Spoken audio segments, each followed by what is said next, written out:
I've had a lot of chats with people here where they'll send me a design. I was like, that shouldn't be gradient.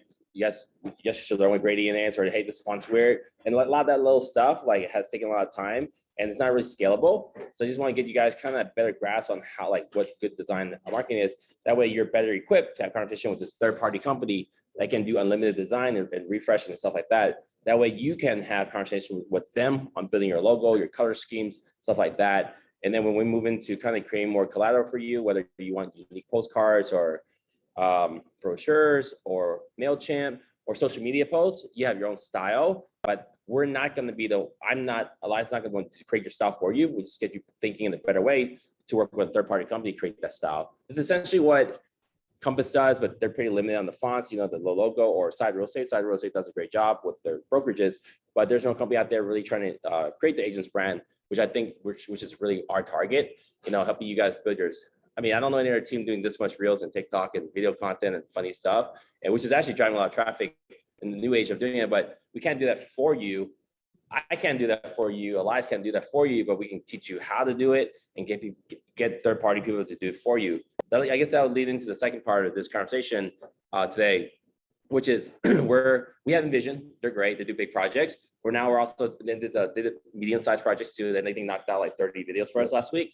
The intros, we're trying to get more of that content. Here's a good piece of content. Okay, now how do we do for tuner agents? Here's a good piece of content. So that's not as scalable working with a company like them because we have to keep scheduling them come out. So now we're also shopping for a videographer. So we're going to hire a videographer. I have a meeting with, you guys know Jerry Beverly. He has pretty cool content. He's just one guy. We're not committed to them yet, but he's just a person I'm talking to tomorrow. I'll talk to his video crew. And then we get another video crew. My end goal is to have people come in their office. You guys know what to shoot for content, what questions or how to do it. We'll come in and get it all done for you, knock it out. And then someone can then cut it up for you and put it the right size for YouTube and the right format for Instagram and put the captions for you. So we're trying to just today, teach you guys how to do it. And then we're hiring people to do it for you. So, because I know it's kind of hard to start. You guys may not be following a lot of video influencers. I don't do long form content, but I post a lot on Instagram. That's kind of my niche. And I do need to also sit down and do that. But we've been to enough conferences where I think we have a good idea of how to do it. So today's intention is to get you guys better equipped for that. Yep. Love it. Maybe social media, we can start there. I should have gave homework before I came, but I forgot it's been rushed. And we're gonna do this again in 2 weeks. So maybe we can just do this every 2 weeks because you can bring your ideas back. Yeah, this is actually a good group. I'm hoping not that many people will come. But then that could be a little more intimate, a little workshop, hands-on. Yeah. Where do you think we should start? So I know I've gotten quite a few logos from some people. I don't think the logo is the first place that you should start personally. I think that comes over time. Like, Viv, how long have you been in the business? How long have you had your logo? 2, right? So it came to you over time. I think a lot of times people want to develop this logo without really knowing their true purpose and direction in this business. That's all going to come to you. But I think what's most important is just learning what the heck should I be posting on social media. I think how many of us know what to post and why to post it and when to post it? That's always like Alex. Alex, if you don't know, was a teen model, right? Look at him, right? But he's like, what do I post? Where do I post it? What do I say? Right? And so I think having Kenny quarterback that conversation, I think that's a good place to start. Because how many people feel that we could all get better on posting on social media? How many of us have trouble when it comes to posting a video or creating a video? Yeah, right? And how many of us have gotten over that? There was a time I was never on Instagram 2 years ago. Now I feel comfortable with it, but it's just trial and error, trial and error, trial and error. So I think talking to and hearing from Kenny and when and what, and not really giving a shit. Because how many of you people second guess yourself every time you create a video? Happens all the time, right? Oh my God, no. And then you look at your grid and you have 17. Right? It happens to all of us. So I think having that conversation with Kenny today, I'm like, how and what and where does he pull that information? And how does he regurgitate it and make it fun? Where is he pulling this information? So anytime I see Kenny post something, I look at the bottom to see where did he get that from? And then I follow that person. So that I'm like, I don't give a shit if my page looks like this, stories look like this. I'm like, that's what I want it to look like, right? I want to have 11,000 followers. So I think having that organic conversation about social media would probably be the best place to start. Some of you guys probably wonder like what, I mean, other than some of you might know me, some of you might not, but what makes me qualified to kind of at least talk on the subject? So I did email newsletter. That's what I was actually known for a couple years ago before I stopped. I'm loaded right now. So I did a couple hundred email newsletters. I'm not gonna open all of them, but just give you a glimpse of what I studied. These are more recent ones. This stopped like over a year ago. No copyright infringements here. They never got in trouble. I'm just gonna random ones, just give you like just an idea. So when I did email marketing, 5 years straight, it typically took me 6 to 8 hours every single week, like to do this, to pull these emails together. And what I did was I kind of took the theme, like the pop culture theme, Pepsi, Incredibles. I looked at pictures, literally nonstop, Google, Dribble, and all these sites to create these emails. So I literally spent 5, 6 years, I mean, thousands and thousands of hours studying color and design and like even down to lines. Like this was a passion of mine. So this is why I kind of love marketing and kind of I can understand when I see something that's good or bad design because I kind of looked at all stuff from everywhere, movie, pop culture, TV. So pretty useless information at that time. But now everything is design and marketing. So that's kind of why I was able to kind of, I developed a good eye for design because I was studying this for 1,000 hours in other companies, every other brand you can think of. I'm not going to do anymore, but this is literally what I did for years. I recognize some of these. Recognize a lot. And I won some awards for it. I was featured in Inman and I stopped. It just got way too busy and it wasn't part of my solo independent agent path, but it's gotten me pretty famous throughout. So that's just my background without going into it. So I studied this stuff for a long time. So now like when I kind of see like you guys posting certain things, able to give you feedback pretty quickly, and Elias has a pretty good eye for design too. So today is a workshop. I don't have an agenda. Maybe any questions, or is someone working on a certain style or brand or something they want us to critique right now and give you feedback on? I know Lisa is. Oh my gosh, I knew you guys would call me out. So So I'm having the hardest time with it because I really do want a brand, but both are going simple, very, very simple. And actually the last one I sent out, the one that you picked that I did was I just put it out there because I had a feeling that's the one you would like. And it's the one I hated. And so I like. Which one was it? It was it looked like kind of like a Calvin Klein design. Mm-hmm. And yeah, and I'm like a colorful, loud person, and I have a hard time with the simple. So I've designed like a million different ones, and I'm just lost in it. And you're talking about like years to have a brand. I know what my kind of niche This is what is, you pulled up. because I was trying to do simple, and I don't even like it. Okay, so no one knows what we're gonna look at or pull up, like from just yes, no, from whoever.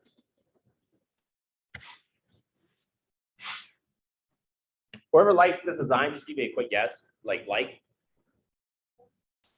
Say one hand. Who likes this one? Give me it up. One hand. Oh, this has red dot. So who likes this one? One hands, 1, 2 hands. Who likes this one? One hand. Who's like this one? 2 hands. Wait, was there more? I don't like any of them. Oh, okay. So no one likes any of them. The first one? I was working with Elias before and we were going over them, so I was trying to simplify. And the more simple I got, the less I liked it. So I just can't. Where's some Okay, so let's go to some of the ones that she did like. oh, maybe I'm in the wrong I don't care. Dropbox. Go ahead. You can call me out. No, it's not going out. This is how we, Yeah. you know, this is like almost being able to, I actually like components of this quite a bit. That's the one you liked. I like. Who likes this one? That's the Okay, one. There's like- but look at, if we're doing, okay, listen, watch this simple survey. You just saw, so this is, say we're in a, you know, we're doing a survey and it's a blind survey. You just got consumer feedback. Just like Everyone like that. 15 hands went up. 15 hands. What- I love this. Well, take that, maybe add your pop-up, so like example, right? So this is a workshop. Everyone likes this. I like this as well. It's because it feels elegant. It's like Burberry. Like there's articles you've seen them be posted on Slack. It's chic. If you go to the airport, which one I've been at the same airport a couple of times, I think it's LA, that full wall of designer stuff, it just there's like 15 logos. At least on this, maybe you want to make this colorful. Maybe that should be purple or pink. Like you could modify it, but this is a start because the consensus here is this is a really good logo. Yeah. And literally the other one's got 2 votes, so less than 5% people liked it. But why? I want to hear from you guys. What is it? What about it's unique? Like the first ones were very simple, like paint. I feel like the other ones we just see all the time. Yeah. Totally, right? Yeah. It's the like. it's Melody has the- something like this, but she has some extra flavor to it. And like, don't let me, I don't want to, like insult anybody's branding, but like ones that almost look like they came directly from Vistaprint. Now, Vistaprint's a great company, but last thing I want to do is my multi-million-dollar company to look like it came from Vistaprint. But the house roofs, I'm sure you've seen that. So even, Wait, there's something wrong with putting a house on? even this, Yeah, you technically don't even need real estate. Yeah. I don't know. I want to hear from you guys. So hands up, how many of you guys like this? There was more hands. Okay. How many of you like that better? That looks like a bottle, like a perfume bottle or something. Dude, this is the, you know what this reminds me of? This reminds me of Chanel. Yeah, Chanel. This has a Chanel vibe to it, right?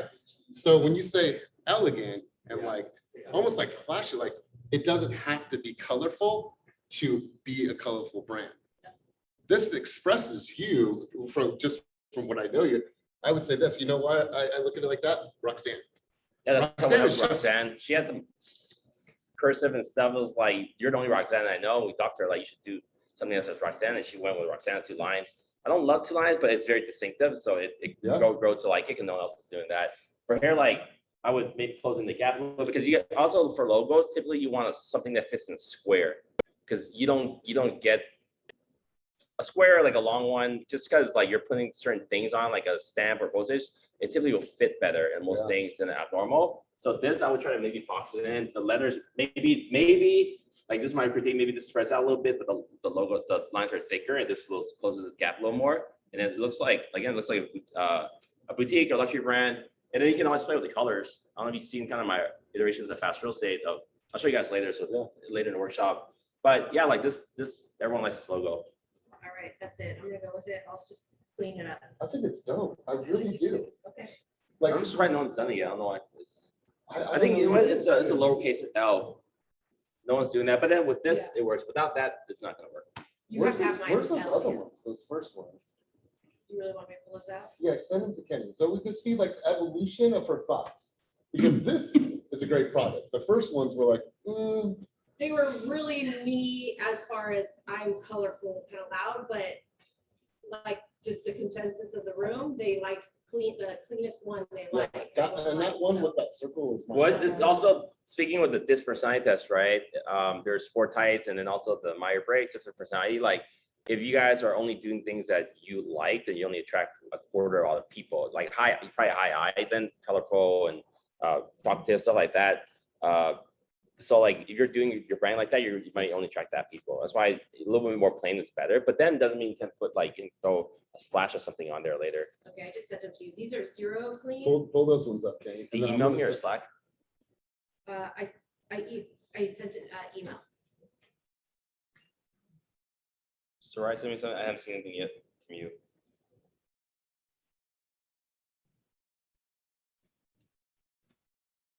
Did you?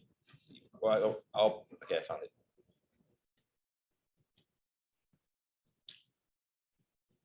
Okay, let's do the same thing. Who likes this one? I actually think it's kind of cool. Who likes this one? I like that one. Okay. This has a good concept. The fonts like kind of a little off, like so. See for that This last one, yeah. for this last one, if I was to use all of this, because this is like the Team Fast border here. I think this is that where you got that? Is that our border? It kind of No, looks I didn't get it from similar. there. Okay. I was in Canva. So I would eliminate this, I would eliminate this, and I would capitalize this. Right, like make it way more simple to the eye. But I did like out of the ones you sent me, this was my favorite without that bottom. Kind line. of has a, I don't know, like children's playful charm to it in an odd way. It's kind of cool. I think again the fonts and stuff is probably could be tuned in. This one is really, I think is really cute, but then this is not gonna work on black print. And then when you're creating a logo, you also want it to work well on black print and white print. And if you know you're using social media cards, you do the overlay. Let's just say you have a nice little $1 million, 800 grand listing in Brentwood, that's a certificate. Put this logo on, it's just not gonna show correctly. That's why good logos, they can be flipped and inverted color wise. That reminds me of Kevin Blues. Kevin Boyes? Yeah, well, he has the he has the boy. Yeah, Kevin Boy is really cool. We'll pull that up a little bit. He hired someone. And I sent you all the logos too. And so you know. this one I think is pretty cool, Sam said, but this is not going to show well when it's this small. That's the problem with social media card. It's gonna look really weird, and you want it to be bold and recognizable. And then if you can't really see that, it's just gonna be more annoying than it is. So that's why logos typically have to be a little more are more cleaner. That doesn't mean you can't actually do a marketing piece like that later. I don't know. So, okay, I mean, so far, I mean, this, I think there could be onto something here, but the other one's just more sophisticated. This is literally opposite. This is, again, more playful. And then which kind of clients do you want to, get? This we got to think of. You know what's cool about the logo, that LP, is that it's lowercase. And like I'm looking right now, and Kenny, if you could pull up that power of branding that I just sent you. Just Email? it to you. So when you look at some of these brands, and we know these brands, they're iconic brands.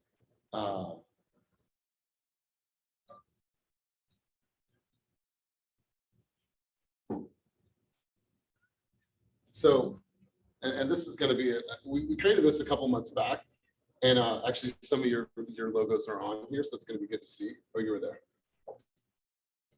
So, like it's lowercase, right? You think like the largest retailer in the world, it's lowercase. Adidas, it's lowercase. Like it's really simple. There's not much to it, right? But you will always know these brands for the rest of our life, right? Think about the branding that came from the early 1900s. Ford, Coca-Cola, Disney.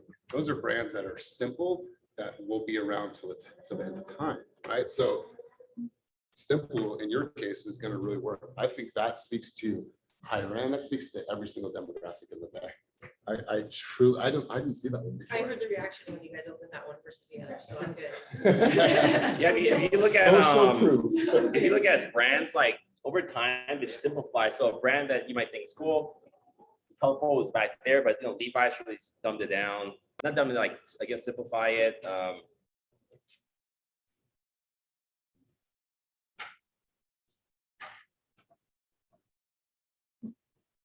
Yeah, I mean, oh, and this is color. Oh, I mean, this you can pop in here real quick. Color charts, like when you're doing colors, like every color has a certain feel to it.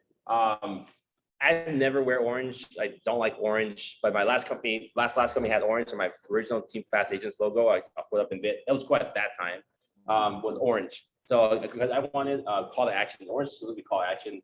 And then that's why different brands have different personality. Red is really bold, and blue is Facebook, IBM, Twitter,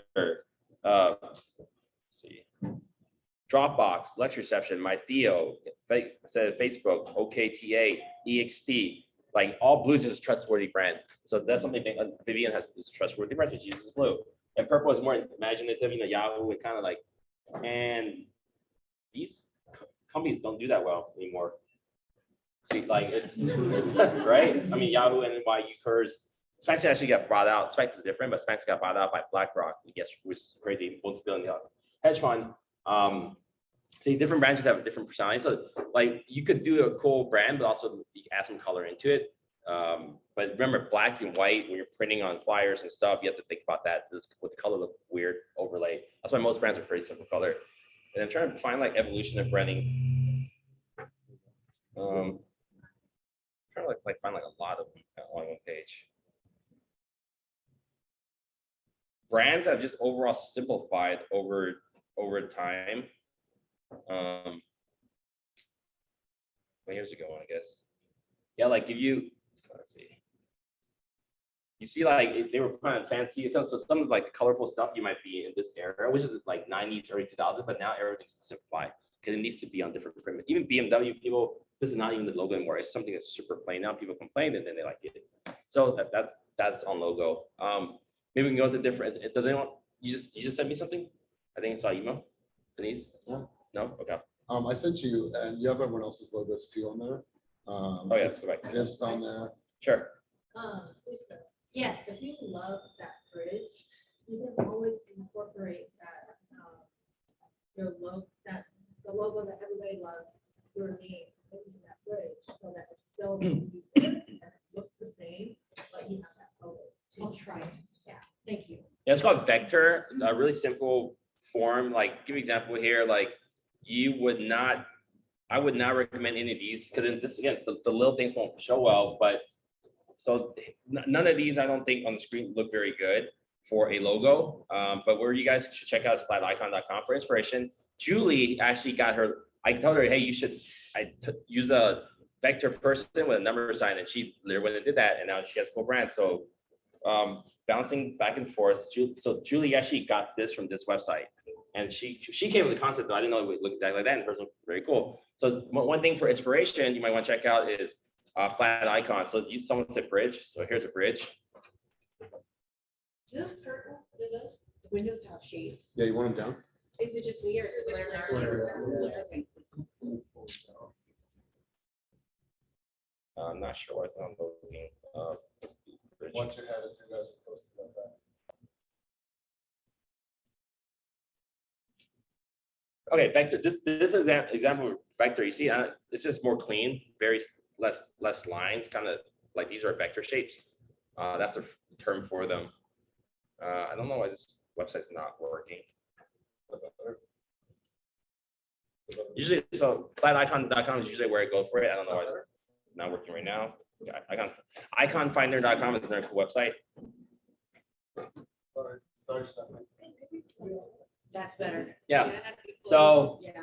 Thanks a lot. none of these would ever make good logos just because it's too messy. Like, but then I mean, this is, I don't think it's pretty, but this could work and that could work. So this, and then if you maybe think like on a house, see, they're pretty, these are kind of cool, some boring. Or Kevin Bui has a Bui, how do you spell Bui? B-U-O-I, right? Well, no, Bui is B-O-I, right? Oh, like the biggest letter. Yeah, B-O-U-I. yeah, so I. you see, like, these are vector shapes. Some of these are not that interesting, but if you go to flaticon.com, you might find something that's kind of cool. Like, oh no, so that's loading, but that's where you go. Iconfinder.com or flaticon.com for like the vectors. You can play around with it, and that's kind of thing we want you to do. You can start. You can start putting stuff together. It might not be polished, but this is where you can then like, hey, this is kind of concept I want to work with. And you can talk to that company we're going to hire, and you guys can figure it out. And you guys can go back and forth many times, changing little different things. I mean, because you may have thought years ago, like Julie's avatar, people would have thought 5 years ago in this business, this is never going to work. This is never going to work. And she speaks to a higher end demographic. She has $1 million price point right around. So, you know, the simpler, the cleaner, the better. We've seen that work over and over and over. So JJ, anything else on? No, I'm trying to find something really. Oh, give you.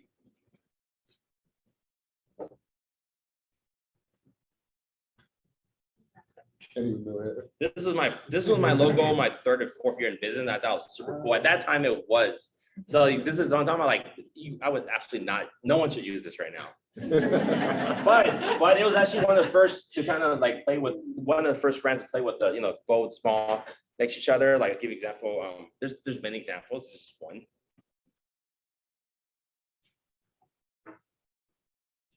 Like that, you know, the bold and small, the Kimco real estate. So before that was kind of like the trend, or people were starting to do that. But again, I would not use this logo today, and I don't even like orange. And this was a different view on the thing. At that point, I used it on my logo. I had created these marketing pieces. I got to look at my Instagram where like I printed these big things out, blue and green and yellow, and it was kind of like a flyer. I did these big flyers themed with different colors, blue, orange, yellow, with our big headshots on each one, and I circled it orange. And at that time, it was like eye-catching. It would completely just be out of place right now with brands like Sotheby's and Compass, because they kind of up the game to now where our brand with more preferable will look like what Lisa had earlier, right?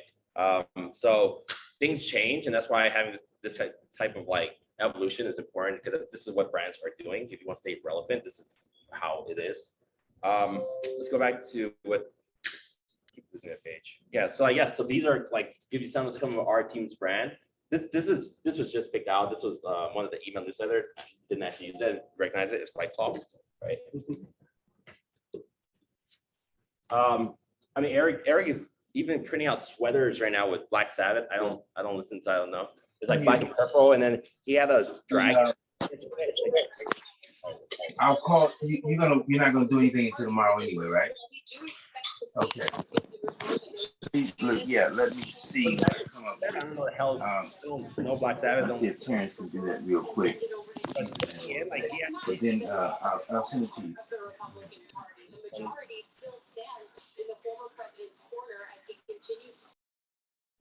So looking at the Black Sabbath, he even now put that yesterday. I saw him in the office. He turned this into call Kang, Yep. and then he has this thing in the corner grabbing some keys.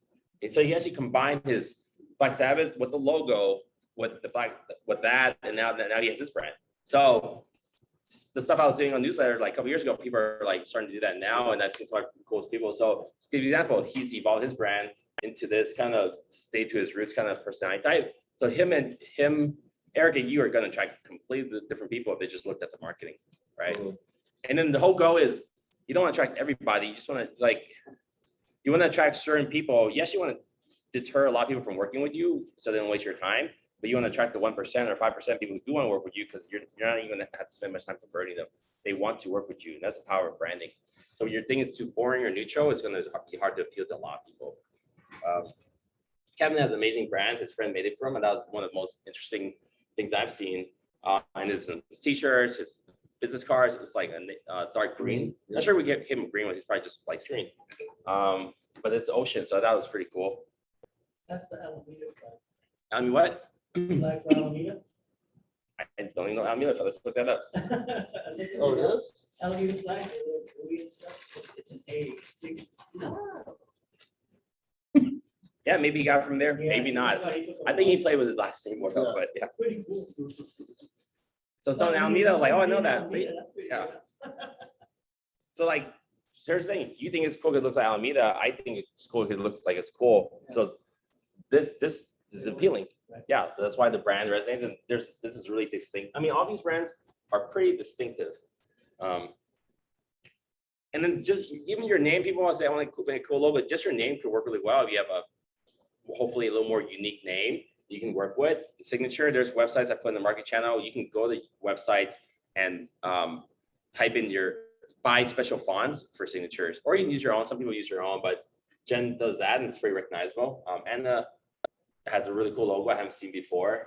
Yeah, hers was all, she wrote this out on a piece of paper, and it was like bringing light to people's life. And she's like, I want to make that my logo. And she literally wrote it and then had it created for her in the simplest of ways. And I think I don't see anything like this. And the way I did my brand was when I first started, it was just, well, it's Fast Agent. And then I did this first before I even had a bench ad. So when I did bench ad, I was like, well, I wouldn't put any of this stuff on a bench ad. So I just did that. Now it has become the Team Fast logo. And now it's evolved in this, because then my brand is no brand. When people look beyond, it's, oh my God, there's a lot of stuff going on. So it was like reverse engineering it. It worked. I mean, this is stuff you throw at the wall and it works, it doesn't. At one point in Oakland, all this stuff was Warriors blue, and at this point in Oakland, all these signs were blue and yellow, right? And I didn't realize it looked like Blockbuster. It actually looked very terrible. So they're out there, I was like, people look like Blockbuster, and then I switched it to yellow and blue, and it looked pretty cool. So try things out, doesn't work. And then I put a bunch of balloons up on parades and stuff like that. So that's how we built that brand. Okay, so I think we dive deep in branding. So what else we got here? I just emailed you a cleaned up version Cool. of what you said on that one, as well as one that she had mentioned with the bridge. Okay. Let's talk about Viv's really quick. Yeah, and Cynthia, since they're both here. So Viv, here's what I love about this. It's the blue and white. So what is blue? When you guys look at blue, what normally comes to mind? When you see someone that's wearing blue, when you see the color blue, what normally comes to mind? You trust them. It's trustworthy, right? People can trust you, or you can trust a person in blue. How did you come up with this concept? So the blue is one of my favorite colors, and I've been following chemical forever. So I trust aspect of the color. So it just aligned with me because a lot of my clients, they're just like, I trust you. Because there are times I'm like, let's not see this property. It's not for you. They're like, all right, I trust you. So that was where that came from. The white was just when I got this logo, they gave it to me in both white and black. So I wanted to incorporate the blue into my business cards. So that's why I used the white version. Looks great. They think Sotheby's, right? Sotheby's, Coldwell Banker. Those Yeah. are literally the two biggest brands for Realogy, and that's what they have. I don't normally wear blue, but if you guys follow me on Instagram, like I always wear blue to my listing appointments. If you wear red to listing appointment, that just, as a lady or as a man, it just throws up some weird signal. I don't know what that would like. It's just loud. Doesn't forget it. Yeah. White would be cool, Yeah. but black depends on what type of black, right? So like colors matter even when you're showing personality. So for Cynthia, so there's a little bit behind this, as you can see, it's got the search icon and then the house. So tell me how this all came together. You guys, we have some spots up here for cruise up. So mine had come in like a year and a half because I wanted to about me and my like how I felt. And what I did is I met with a graphic designer, and she also was like, well, we gotta have like a hashtag for you too. So I wanted my hashtag to be home is here, and we played off that. So it's the Google location icon with a little house on top of it. But it's really hard to replicate, and I lost my original files. So make sure you keep your logo original raw files, because now I have to redo it. But when you see your logo, there's something about it's recognizable. Why? Because we all know Google. It's the icon, yeah. Right? And so, yeah, I think it's a great logo. Thank It's you. really, really good. So if you, again, if flat icon work, you go on locate, you type in location, and there's so many variations of it. So, you know, because you mentioned, but your tagline is home is here. So your logo symbolizes the location here part, which aligns with your tagline. Yep. Donna's a good variation of kind of like what we're, if I Donna, I do a little more space for that. If Donna's a little more classic, there's a thing you guys really need to know called sans serif font versus serif. Sans means none or no, I believe. Again, this is all subjective. I'm just showing you what's trending right now. Sarah.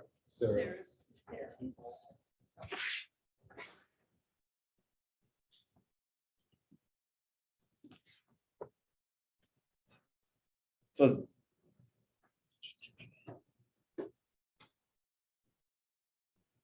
oh, wait, this is actually really cool. Why is choosing the right font so important? Because if you did the Comic Sans really funny font with Chanel, it doesn't work, right?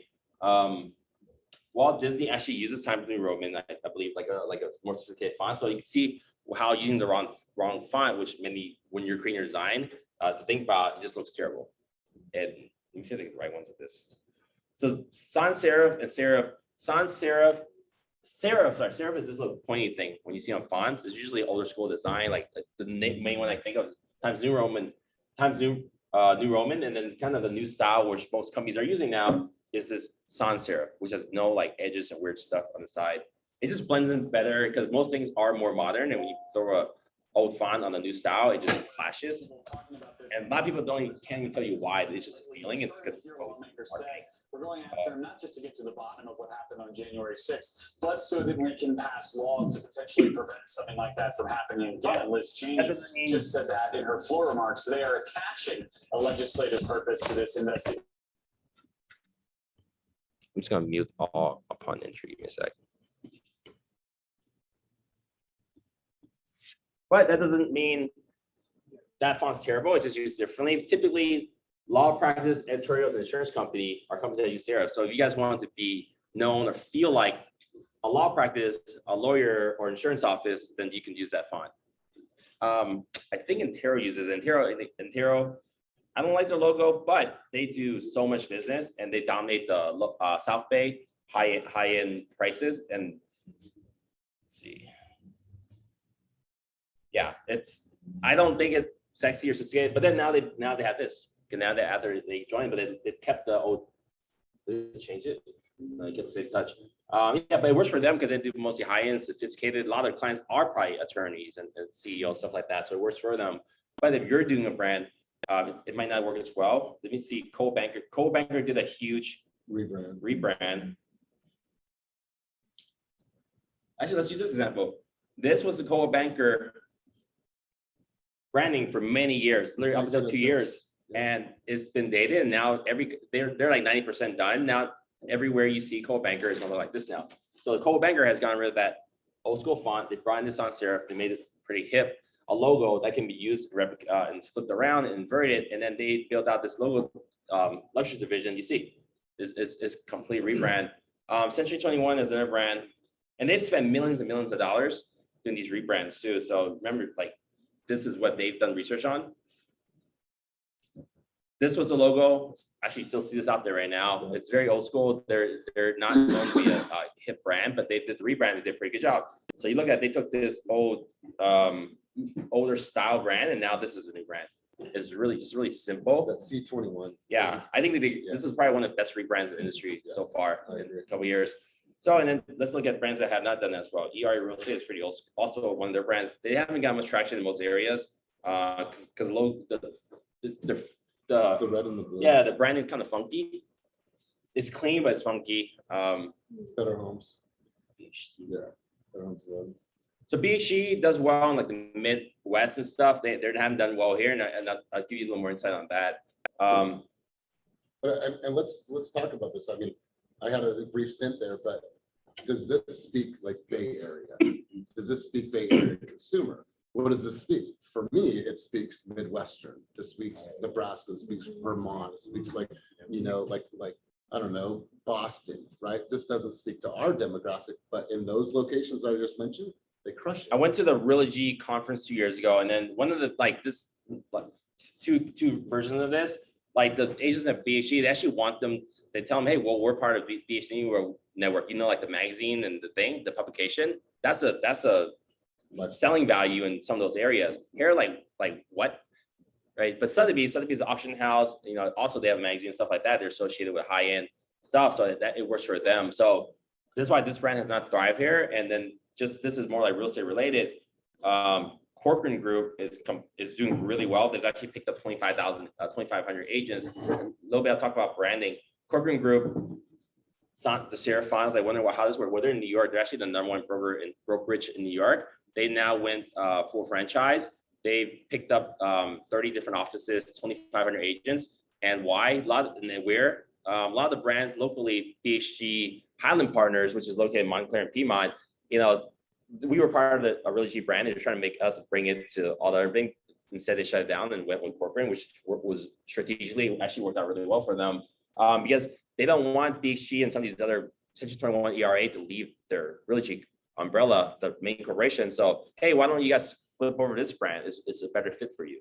So now, from a brand's perspective, Realogy has been able to obtain, retain their existing brands, so they don't go somewhere else. So they don't go to Compass or Realty One Group and all those stuff. So now most companies are flipping into Corcoran. Let me ask you a question. When you guys see this line, what do you guys think of? Like what comes to mind? Sunset. Okay. What else? Gay pride. Gay pride? No. You know what I see? I see inclusion. Right? When we're talking global living, right? This color, this is by design. This took some time to say, you know what? If we're going to be global, we have to be inclusive. And so let's make this color inclusive based on what our tagline is. So those two go hand in hand. That was thought out for a long time. And that's really cool. And to give you an example, Klein Real Estate, when they first started, way back when I first joined them, that was it. But you know what Klein did? Then they changed the color and they simplified it. See, even that worked well, but then they modified it to work here, and they even were a lot of our branding. And then they actually started doing this at the end. I thought I don't know, I didn't love it, but this was their rebrand. So they went from that to that to that. And then they shut down. So that doesn't work for them. I'll give you some insight like on like our brand and how I create, like what I thought behind how we created it. I have a bunch of stuff that didn't work too on here. I wish it was on here. Let's see.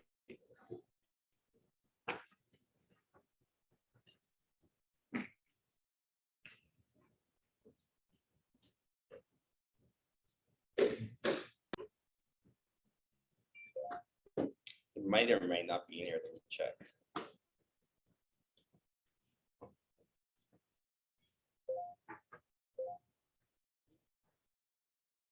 Shit.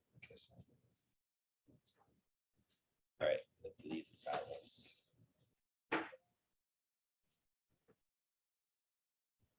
I just talked about this real quick. So now we have teams joining us. So there's a team in Benicia, 8 people are joining us to powered by us, but they want to keep their own brand. I was like, okay, then I just flipped this up. Like, this looks pretty cool. It's simple. It looks like our brand, but then it's theirs. And then we're gonna do I think powered by Fast or something. So again, things change over time. Really wish I could find this large logo. I thought we were branching out in a beer. Well, no, we're branching into construction and staging now because they own a staging and construction company. Yeah, I was trying to show you these terrible logos I deleted, but I guess they're gone now. Yeah. It was like when we created the Fast Real Estate logo, it's not showing the way I want to show. Let's see. Yeah, this is different computer. But well, I mean, I can kind of go one way. But this logo, I was trying to make it very versatile.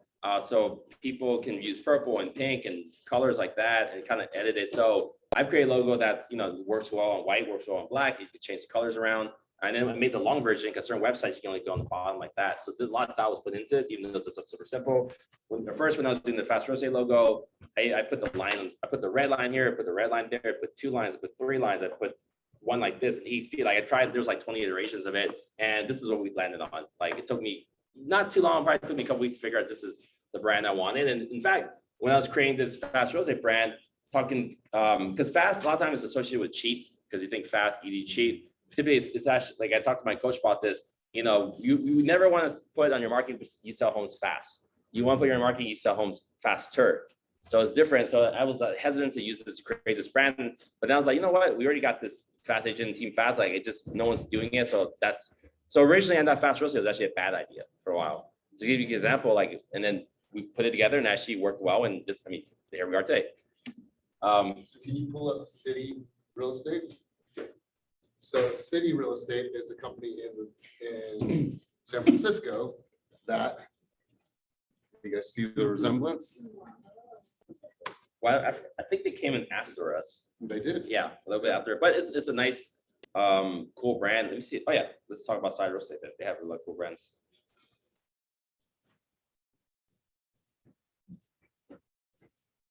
Here's some logos.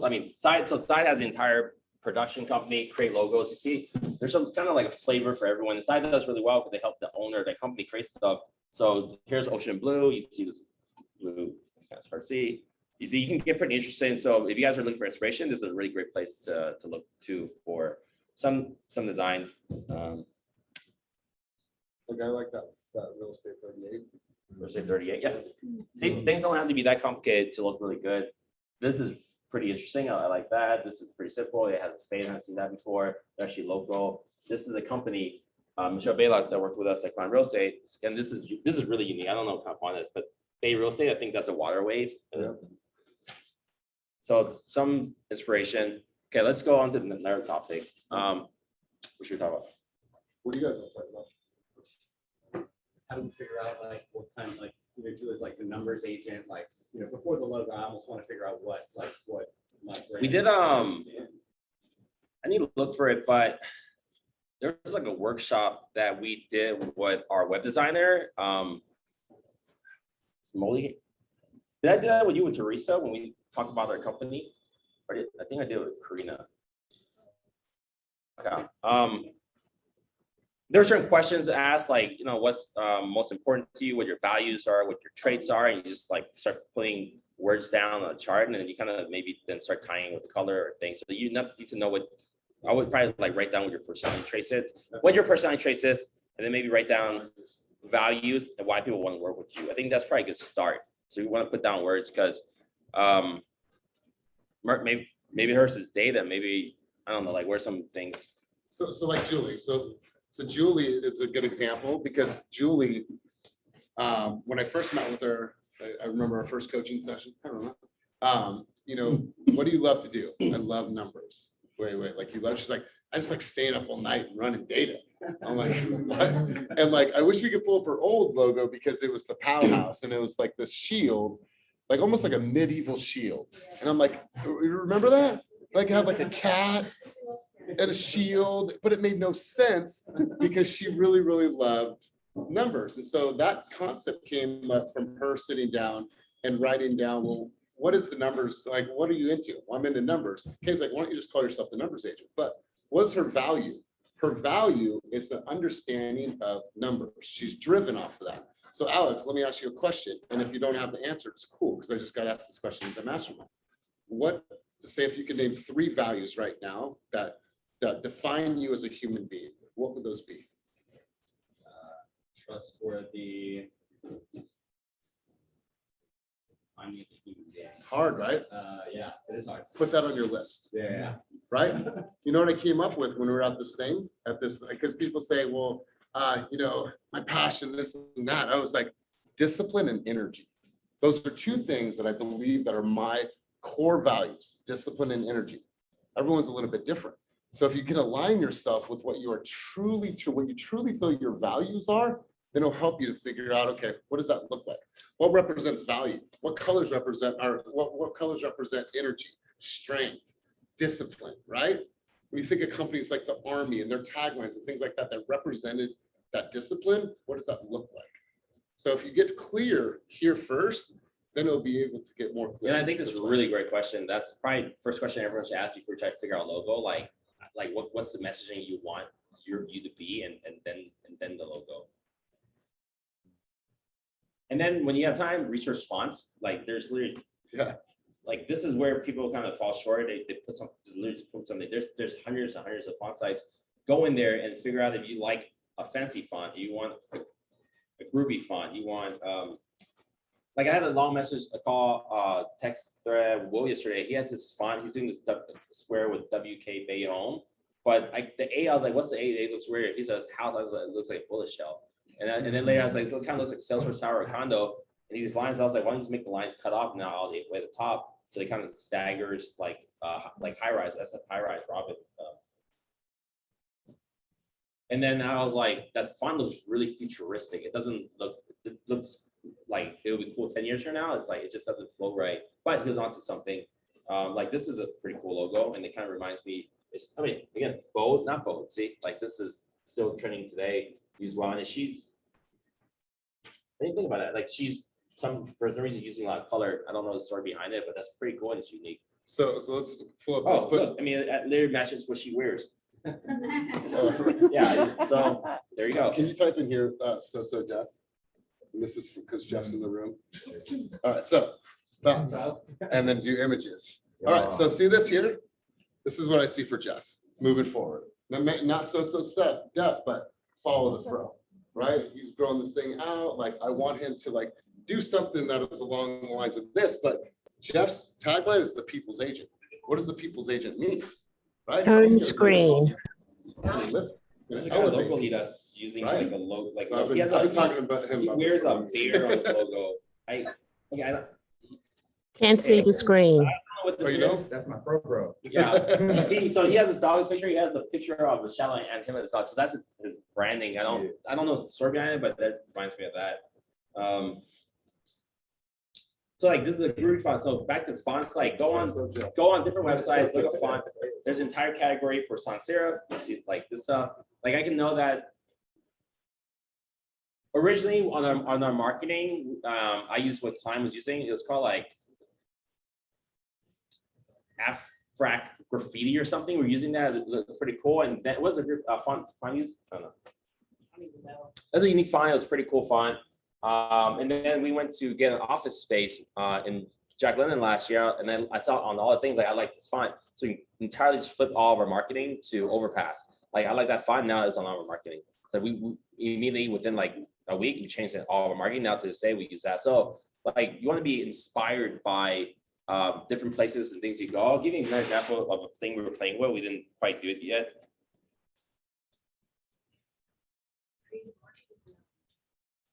I went to this hotel in New York I really like, and Creative market too. Kenny, creative market is another one. trying to find the back of the brochure. Okay, I can find. I'm still trying to play with this idea today. So last year I went to this. I'd say this really nice hotel. It wasn't expensive. It's just really hip, which I really like. Let's see. And then they had all this marketing where the words like menu was cut in half, like MENU. So I was trying to create marketing like I still have some templates on it on Canva to show you. So where like the brochure will be interactive. I was trying to do this flyer where it's one way like this, and you open it, and then when you look at the back, it's actually like this. So vertical in the front, horizontal, and we haven't done brochures in 2 years now. But I saw that and I got that idea from here. So like if you take it back a step, I was influenced by clients marketing with the line. We went with it. We went with a different font, and we went different font again. And then we went to this place. We saw that we changed the font, and then we saw this. I was trying to change it again. So constantly, like, you know, you want to kind of like look at the brands you like and copy that. So if you like, I don't know, like Jason L's like Stone 315 beer or something. Yeah, and that's kind of his thing, more psycho, kind of more in lines with what Eric likes, and something like this is more purposely old school 60s, 70s, and because that's their thing, they want to retro it. But yeah, retro it. So you just don't think like when you're doing these things, like what messaging your brand is. So you want to maybe appeal to, like for Lisa, it's like you want to appeal to people who could afford a Chanel, right? Or aspire to afford, or aspire, who doesn't like Chanel? Like you have to aspire to want that. So your brand needs to speak to your consumer audience. And maybe when you're doing your values and your personality, you also want to think, don't just think about yourself, but think about the audience you're trying to attract. What's some of your favorite brands, any category? You're not on the spot. Oh. Jay, what's one of your favorite brands? Adidas, Nike. Adidas? Okay. Yeah, I don't wear Nike a lot. I'll say Elias wears all Nike all the time. I wear Adidas. I have some running shoes. I'm not a big Nike fan. I like Adidas. I don't know why, but that's just my thing. So Alliance with brand. What's some of your favorite brands? Nike? Okay, Nike, yeah, I see that. Kim, what's some of your favorite brand? It doesn't have to be shoe. We're actually running out of shoe choices. Like kind of shoes that don't have logo. Not okay, no logo. Oh, there's 3 different, completely different brands. So your logo is probably gonna look a lot different. And what's like Alex? What's one of your favorite brands? Apple. Apple. Okay. Zara. I don't know, Nike. Arc'teryx. Arc'teryx. Okay, that's a unique brand. Outdoors, right? Yeah. Okay. Very colorful clothes, yellow, blue, orange, green, like neon. Yeah, so maybe your thing is gonna be a little more unique and probably not anything that'll look like Lisa's brand. Your brand? Free People. Free People. I saw you last week. What is Free People? Yeah, what is that? It's a clothing brand. Oh, it is. Okay. Yeah.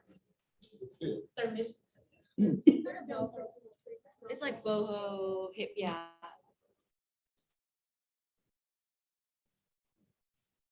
Yeah, I mean that could be cool local for someone else. Like what? But I mean, like the But even the LP, like, okay, is it influenced by this? No, Your logo? not at all. But I can see some, okay, I like that. Cool. Like what's Rebecca? What's one of your favorite brands? I'm simple, kind of like Tim. I don't like flashy brands all over. Yeah, I don't normally. This is rare. I also don't like logos too much. I mean, you guys don't even know what this is. See, let's go for it. It actually matches my jacket, so you wouldn't even know that is. Scotch and soda. What's one of your favorite brands? Ralph Lauren, like classic. Yeah, simple, sophisticated. They still, even to this day, like they're so strong. They're not the new hip brand, but they're still very dominant. They're in every Macy's, right? Like I came out, I'm listening to Purple Cow right now. Great book for branding. Like Starbucks killed it with innovation. Now Starbucks is whatever, but they're number one. Like they don't need to innovate anymore. Not in that scale to grow, and that's why like these small shops are really popping up. Like Blue was it? Blue Bottle and all these places are popping up in like airport stuff. They usually want the trendy stuff now. All right. Okay. One last one. Denise, what's some of your favorite brands? All right. Let's pick you, Vivian. Beta brand. Huh? Beta brand. Beta brand, not know what that is. We'll look that up real quick.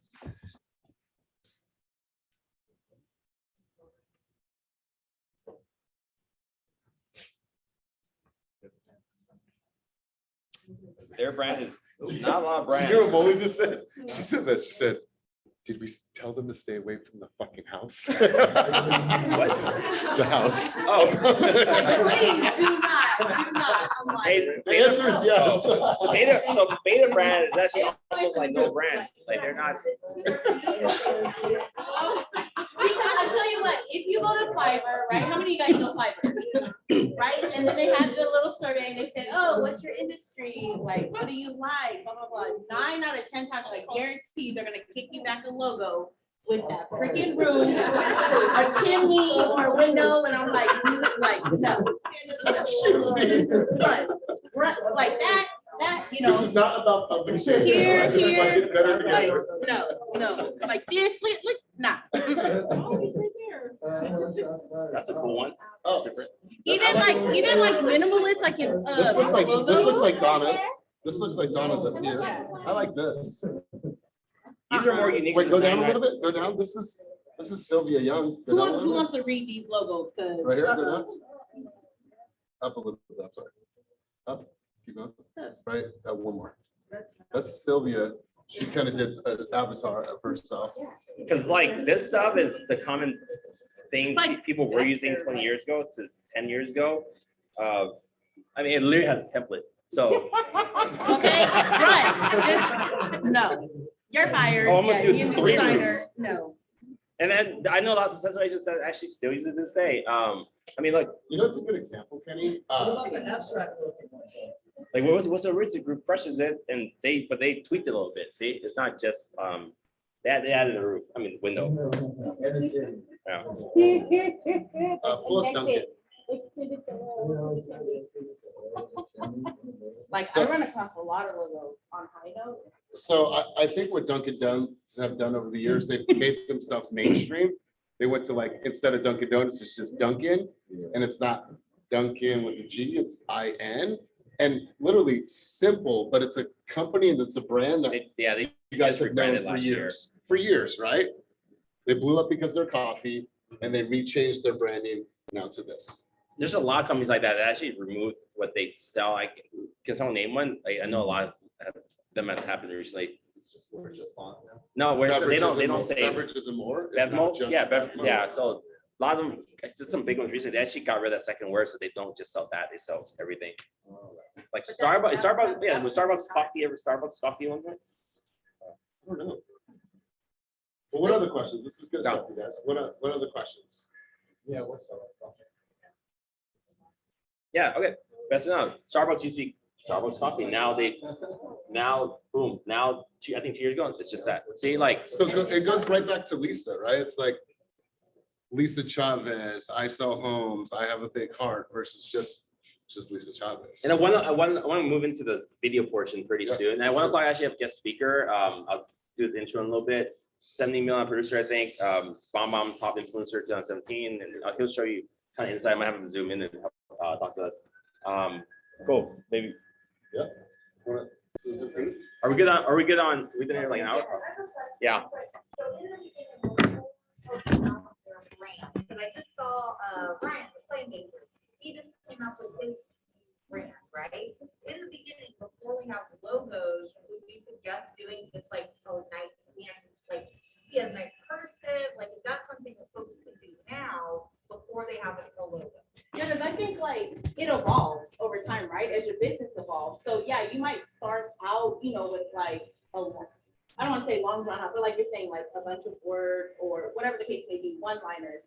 And then eventually things start to like click and you're like, you know what, I don't need that. Or you have a concept that's easily recognizable, like, oh yeah. And so you don't have to have all that verbiage behind it or the one-liners. So I don't. So Ryan reached out to me and wanted to do Playmaker real estate. I said you can't do that. So in California, you can't put something real estate unless it's your name. So in California, you can't put something real estate unless you got it approved by the DRE and as DBA. So Fast Real Estate last April, I went to LegalZoom. I submitted. So Fast Real Estate is a business entity, and then I got approved by DRE. So Ryan can't just do Playmaker real estate, which you want to. I said, you should, and I told him you should sign for the legal Zoom in a couple months you could. So right now, Ryan's,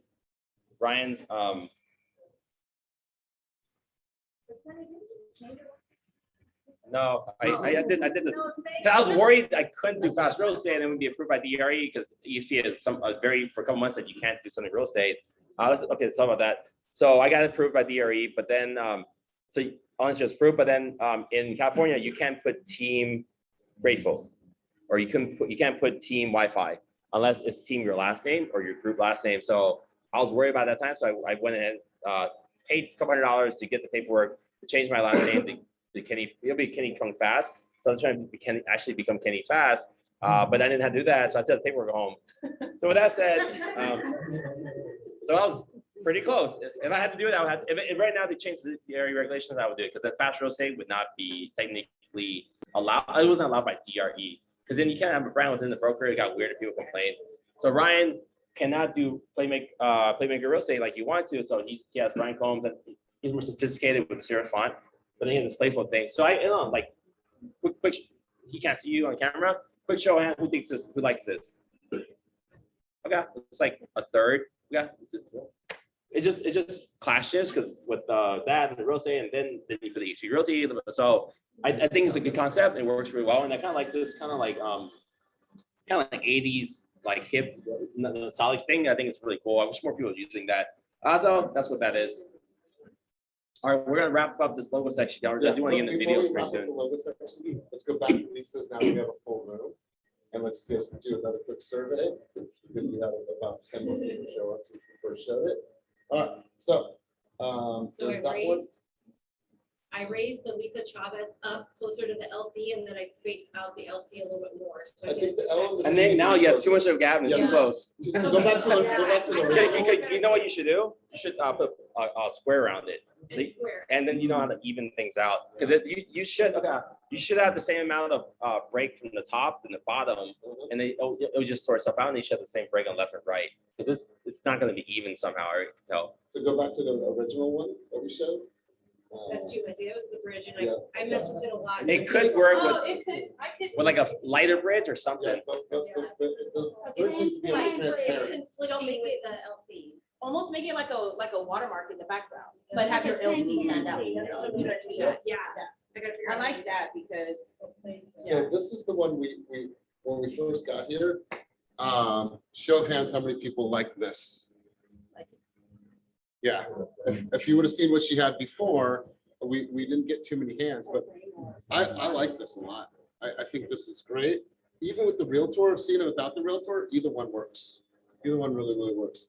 And I like these being a little closer together. Yeah.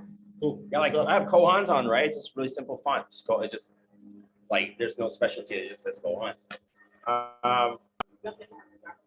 Yep. This is like Molly's shirt. It says Black Girls Related. If that font was really boring in that font, that would just be really strange. If that shirt was in this font, Yeah. right? It wouldn't have any feel like good. feel to it. Yeah. So there's a time, I guess kind of like groovy 80s, like hip. So you gotta like think about the messaging you're trying to create. What were you saying, Ken?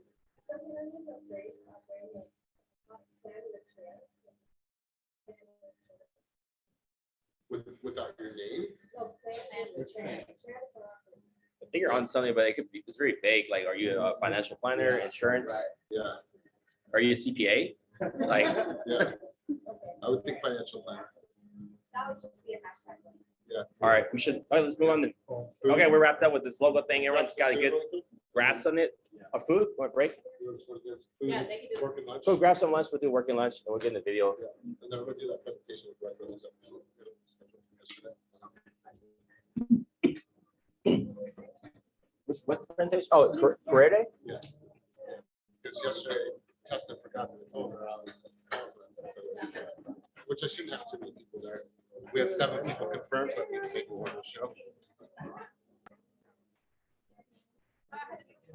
Oh. What's up?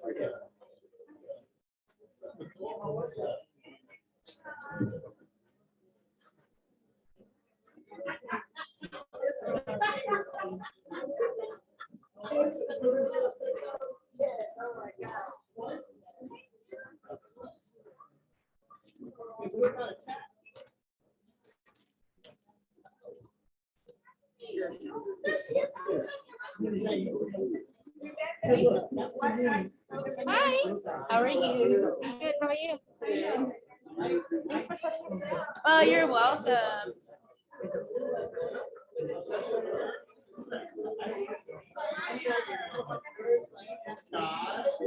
Hi, Dee.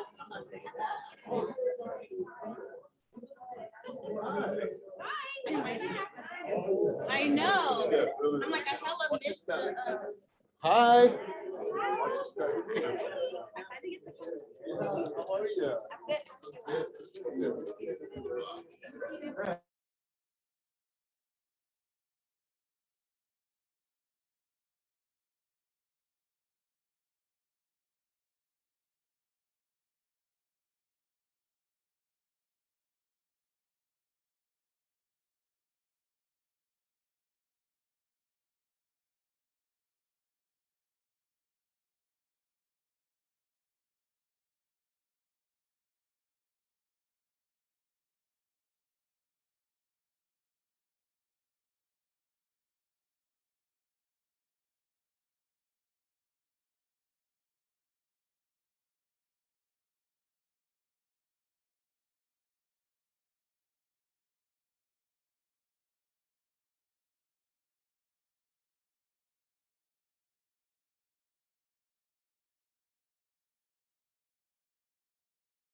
Hold up. Hey, Jenny, we're having a lunch break right now for 10 minutes. Okay. Lunch break real quick. Yeah, we should be done 10.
So we just start. All right, so I have a guest speaker today. You guys still eat.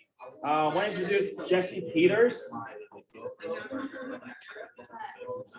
So I want to introduce Jesse Peters. Quick accolades. Ranked in top 3 real estate video influencer in North America by BombBomb. So BombBomb is kind of the video email thing, pretty big. Teaches agents all for the last 5 years on how to harness the power of video for the business. They have 2 kids, wife, dog, something. Have never paid ever for lead gen before. Has a great YouTube channel, which I'm gonna have him give his presentation and go through. We did this about a couple days ago. There was no preparation other than what he's done. In 2020, Jesse's team closed 170 transactions for $56 million. This year, they've done about 85 transactions for $51 million. And they have 2 people. It's very crazy. And they have their top 1% producers in their city of 900,000 people, and they have about 2,300 people specific in their city. So the top 1% person all in on video is going to do a way better job than I am at being able to teach you videos. So take it from here, Jesse. Let's figure out the sound situation. I didn't think it's clear. Hold up. All right. We good? Can everybody hear me? Yeah. Okay. Sweet gang. Kenny, thank you so much for having me hang out with you guys today. Team Fast. What's up? I don't know. Like, you guys got a sign or what happens there? Thoroughly impressed with how you guys are rocking the West Coast. And Kenny and I kind of go way back. I think it was like 2015, 2016, Inman, San Francisco. I'm just a guy from the middle of North America in the prairies here in Canada.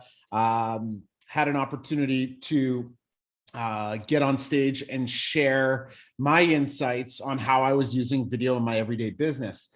And then Kenny and I had an opportunity to, Kenny may not remember this, but we were at, I don't know, some big party upstairs, and Kenny was winning all these awards, but Kenny liked karaoke. And so we ended up meeting and singing a few songs and having a good time. And now to follow along Kenny's journey through the power of social, I get to see, Team Fast grow beyond Fast. And so when Kenny and I were chatting about video and he was picking my brain, I said, why don't I just jump in on one of your Q&A sessions or share a little bit of my insight? Because he's like, Jess, how do we start? I'm bringing in a videographer. I want everything in-house. And oh my gosh, this is what I've been preaching to brokers and team leaders forever. All this stuff should be in-house and have the tools there for your agents to not only build their brand, but find ways to showcase their brand in today's world. So I'm just going to give a quick clap to the extra efforts that Kenny's putting in to make the magic happen there. Kenny, are we still good? Everyone thumbs up. You can see me, you can hear me in the stands there. Yeah, that's right. Okay. I'm getting used to this. I've been doing virtual teaching for quite a while, and it's when you're used to doing it in person, you get to hear all the laughs or the questions or the engagement. So Kenny, I appreciate you flipping the camera so I can see the class here. So quickly, folks, I'm not rocking a big slide deck today. Nothing crazy, but I know you guys were chatting about personal brand, and I've been working on my personal brand for 9 of the 10 years that I've been in the business, knowing that I needed to find a way to separate myself from the people who've been doing this forever, who've got bank, who are buying billboards and doing flyers and newspaper ads. And so I realized I didn't have a lot of coin to do any of that. But what I did know was how to use my phone, which at the time I think was an iPhone 4 or 3. I don't know. Did 3 even exist? But it had the opportunity. It had a camera built in. And I also understood YouTube and how people were researching it early on, and Facebook. And so what I decided to do was figure out, hey man, people already know what I look like, what I sound like, but they want the value that's in my brain when it came to real estate. And so what was the most affordable way to do that? Well, it was to jump in front of the camera and showcase my knowledge. And when I began to showcase my knowledge on neighborhood and pricing and all that goodness that we all talk about, it's when people began to see, oh, Jesse loves his neighborhood. He loves his restaurant. He's always talking about donuts shortly before he talks about real estate. Video allowed me the opportunity to build know and like and became relatable to a lot of other people. And you'll be hearing this time and time again. Video is the best way for you to filter out your business. Because the people that see you on social, the people that see you talking and your excitement when you're sharing words, right? They're drawn to you or they're not. And usually the ones that are drawn to you are now the ones that are reaching out to you when they are ready for business. And guess what?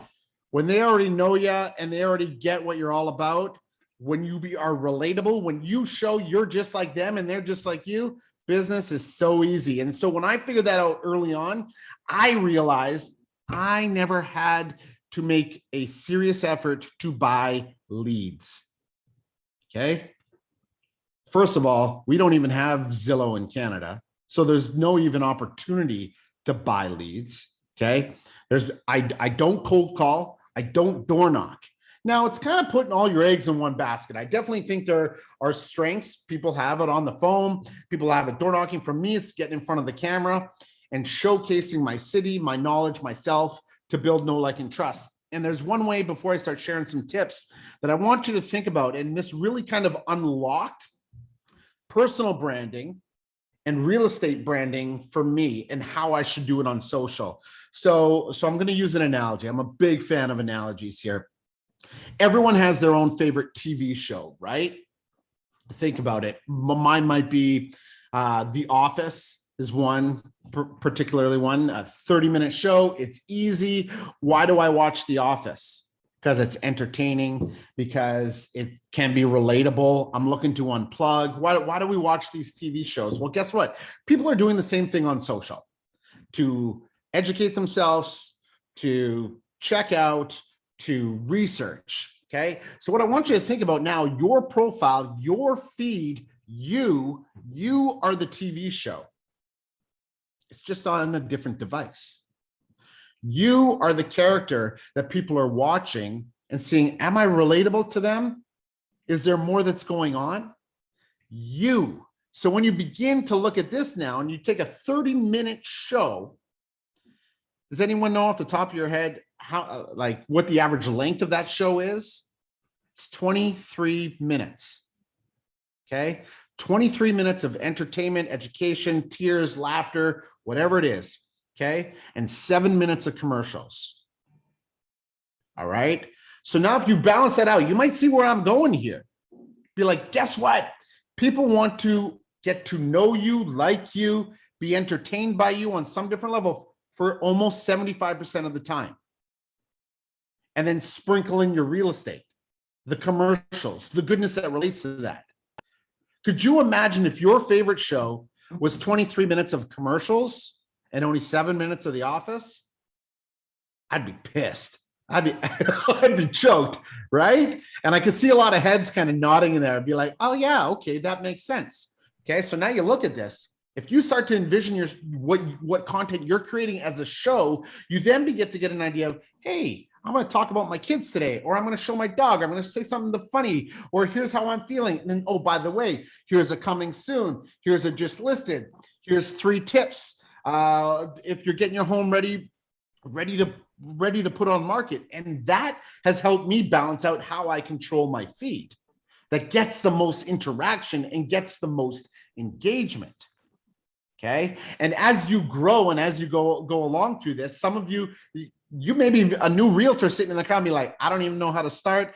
I don't even know how to be put in front of a camera. Well, guess what? Every show has a season 1, right? If you look at season 1 of Friends and season 10 of Friends, I think it was 10 seasons, right? Character development, camera development, much different levels, but they kept the show running.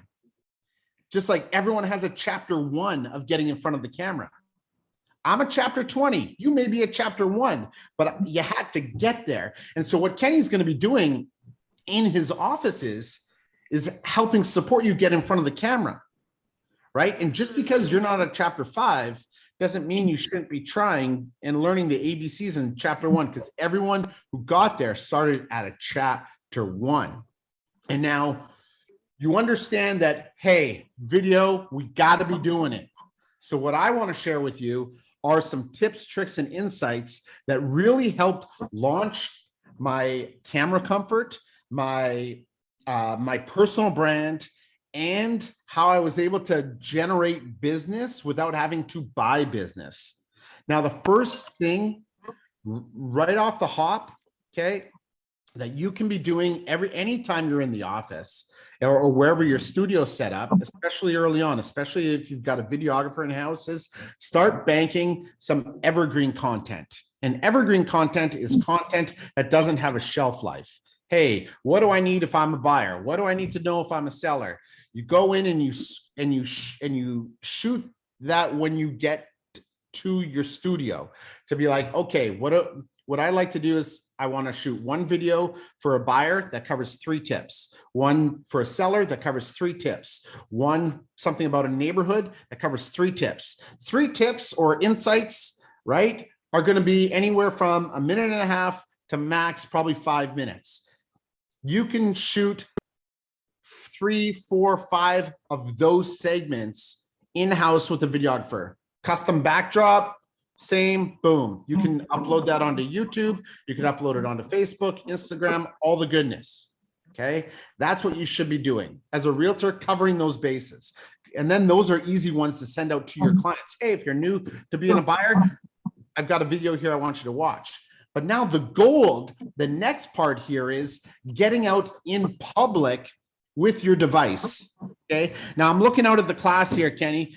And I want to just see kind of a quick raise of hands. Who here has gone out in their neighborhood and shot a video with yourself in it about one of your favorite places to grab a coffee? Okay. Who here has gone out in front of your favorite neighborhood and in front of an event that has made that is so awesome for your neighborhood that people need to know about? Okay. Who here is making the efforts to show their neighborhood that they are the neighborhood expert by getting in front of a camera on their device? Raise your hands. My goodness, my friend. I don't even. Holy fucking shit. Holy shit. Nobody raised your hands. Guess what? You're not going to get scolded. You are sitting here to learn this stuff. The world is your oyster. If you are in real estate and you aren't doing this, oh my gosh, you're only going to be ready to rocket forward here. Okay. Now, how many of you watch, let's just use Instagram right now. How many of you are watching others do it? Watching videos on the gram? Raise your hands. Please, right? So guess what? People want to watch you. So you are doing a disservice by not putting yourself in front of the camera. They want to know the tips, the tricks, the insights. They want to know more about you. They want to know, hey, I like taking my kids to this park because there's a pirate ship here. They want to know, holy crow, you got to show up here on Fridays because it's got the best cocktail in the house. You're building know, like, and trust on all these different levels. And guess what? A lot of you could be in the same neighborhoods, selling in the same areas. But guess what? You all have something different. You all have a different personality. You all have a different perspective. You all have different favorites, which then gives you your own niche audiences. So that's why everyone there can do the same thing, but know that they don't have the same audiences, right? And so one of the things that really elevated my business was I did a challenge, okay? What are my 30 favorite places in 30 days in the neighborhood that I geo-farmed, that I was born and raised in? And what I did was, now call me crazy because I've done this challenge 6 times, but the very first challenge I did was I decided to shoot 1 video a day under 1 minute for 30 days straight. Okay. And I said on day 1, hey, this is Jesse Peters. Over the next 30 days, I'm going to show you what are some of my 30 favorite places in Southwest Winnipeg, because you may be new to the neighborhood. Maybe you're looking to buy in the neighborhood, or maybe you've grown up here and never knew about something. So bear with me and let's have some fun and keep watching day to day. Okay. So from a marketing angle, from a building know, like, and trust angle, I now made myself accountable to the public. Okay. So first things first, after day 3 of standing in front of this camera, I got pretty comfortable on how to shoot a quick video. Where am I? What do they do? And what do I love about it? And I would stand on the sidewalk in front of the restaurant or in front of the cafe. I don't even bother going in to interview anybody. That takes too much time and effort. We're business people. We're busy. We got a lot of other things going on. Pull over, park, shoot it, upload it. Here's day 1. Day 2, day 3. So after day 3, day 4, I got really comfortable seeing myself on camera, which I think probably for a fair amount of you would be like, I don't like looking at myself. Right? Holy shit, that double chin grew in COVID. No one needs to see that. Well, guess what? I grew a beard for that reason. I just did a workaround. Okay. But also after day 3, day 4, you start figuring out what camera angles to hold at, or actually realizing that people want to know what you have to share, not what you look like. And guess what? I know there's some Zillow squads in there. Right? I know there's some people in there that are calling people, dialing, messaging, connecting with people they've never seen before. And if they said, hey, I got an opportunity, are you going to drive up to their driveway and not go in because your eyebrows aren't on point? Or because, oh my goodness, I got a little stain on my jacket, or I sound a little nasally?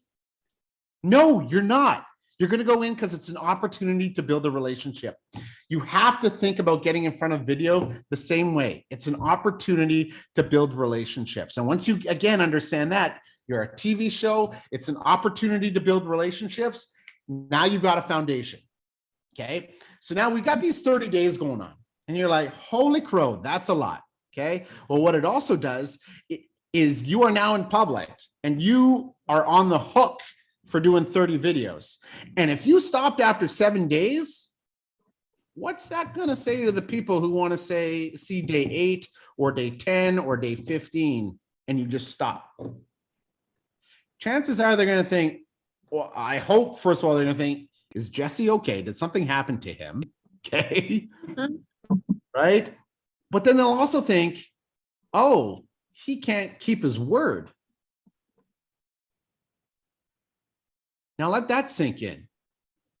This is your opportunity to earn trust through the hard work that you do to make this happen.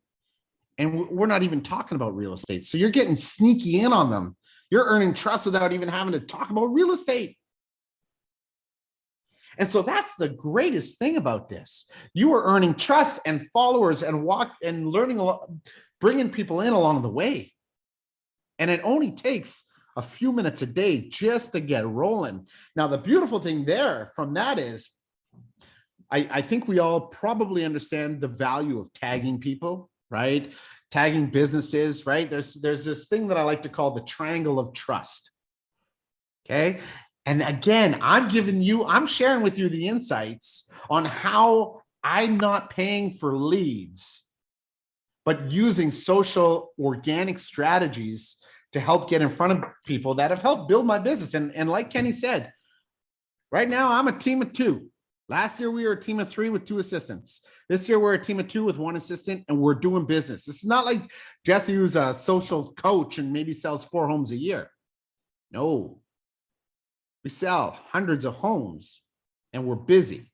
So it's like, I get it. I'm one of you in the streets, hustling, figuring out what flyers got to look like, figuring out what my next content's going to be. So just understand, I'm coming from a place where I'm a ride or die as well. Okay. So now we've got this triangle of trust. I'm in front of my favorite restaurant, the Silver Heights restaurant. Okay. Talking about their ribs, putting on a little Jesse show. Jesse tags Silver Heights restaurant. People who like Silver Heights restaurant are going to see that the restaurant then shared my video. So now we got, well, Jesse likes Silver Heights restaurant. Silver Heights likes Jesse. Well, then they've got followers. Now we've got top 2 here. Okay. So everyone's focusing on the Silver Heights restaurant. Well, the last level is these people trust Silver Heights. And if Silver Heights trusts Jesse, maybe the followers of Silver Heights should trust Jesse. And now you've got this triangle of trust going on. And guess what? They start following you. They start being entertained by you. They start learning more about you. They connect with you. And then they go to real estate when they're ready.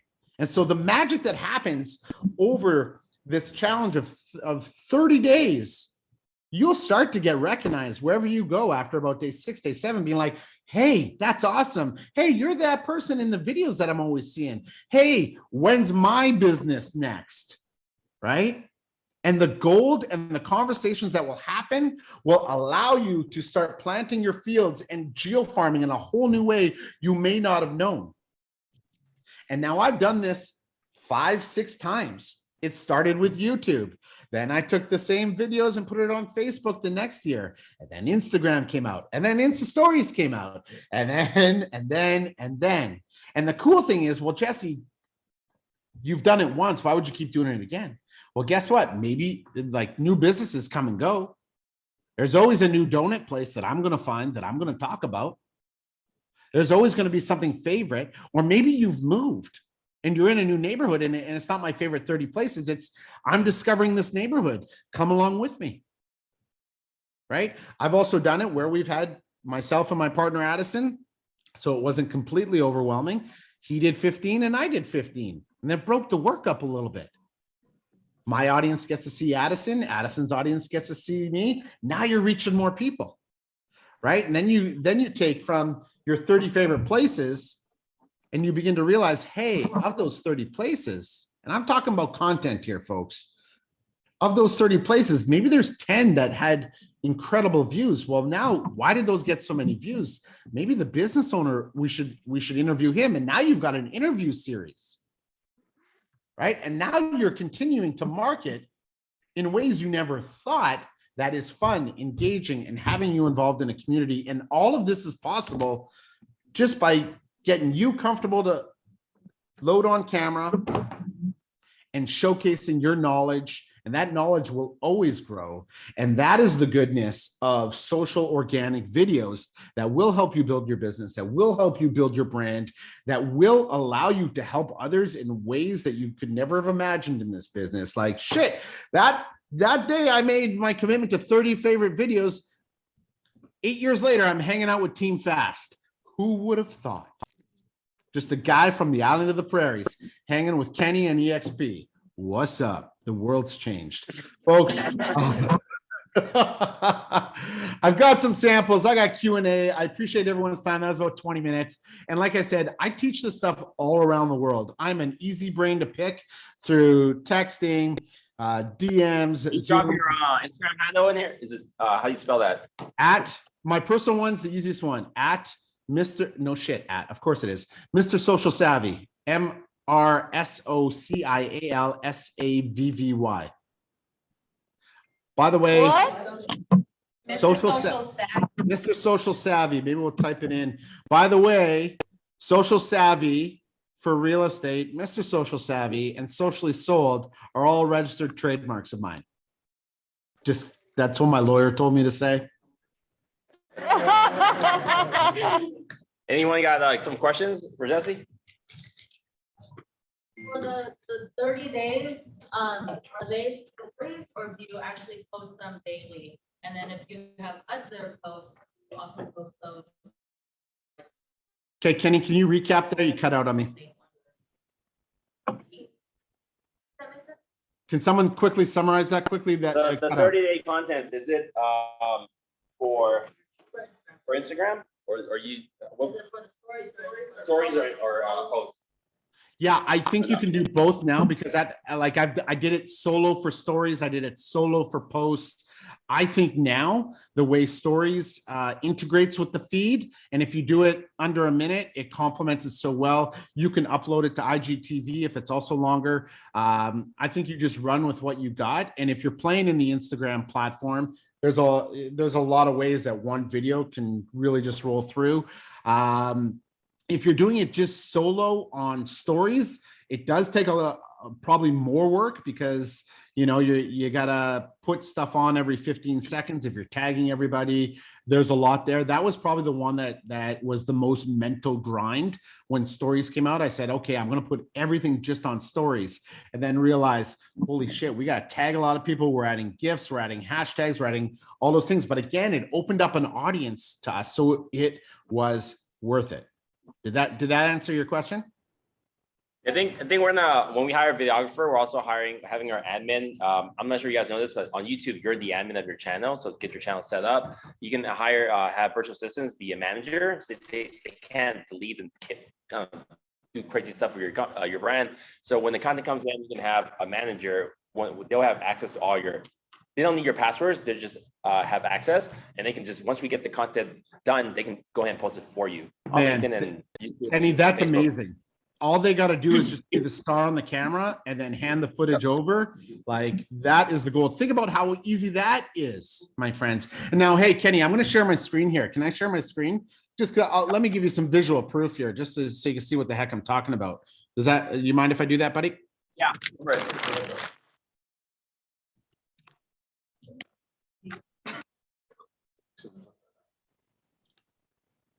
Okay, so first of all, just a quick little thing here. I'm primarily known a lot for my listing videos. I've shot almost 300 of them. So if you want to go check out my YouTube channel, it'll be Social Savvy Listings, and there's the playlist is there. If you want to see what that's all about, maybe that's a conversation for another day. But this was the first time here that I shot my listing or my 30 favorite places. And I think this was day 16 in front here. And then back in 2014, look at that, my friend.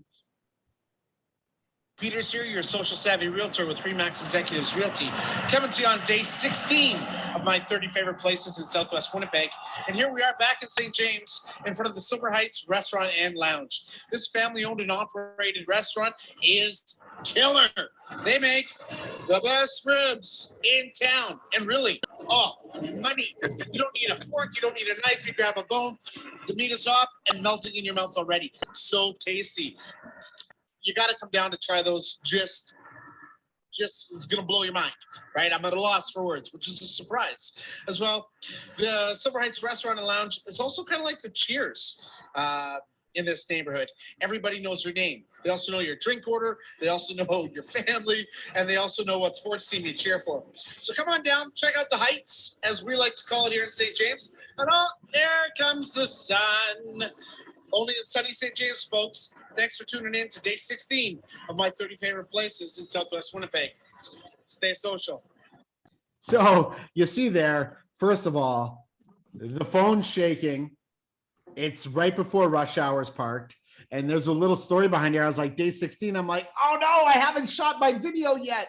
So I jumped out, and guess what? There's a couple on the list here where I'm shooting it at night because I made that commitment to deliver every day. Now, if I had to do it again, I would do batch. I would probably shoot do it over 2 days and shoot a whole bunch in a few days, right? Just for efficiency now. But as you can see, not really focused on camera angle. Just want to share a little bit of tips. Where am I? What are they known for? And what do I like about it? That's all you got to share. Okay. Now from there, we put it on Facebook, right? And myself and my partner, Addison, we did our 30 favorite places and we divided them up. We added a few little thumbnails. We put it all out on Facebook. Entertaining, engaging, understanding now the value of a thumbnail, right? Then we did it on here's the stories. Let's see if that's going to play.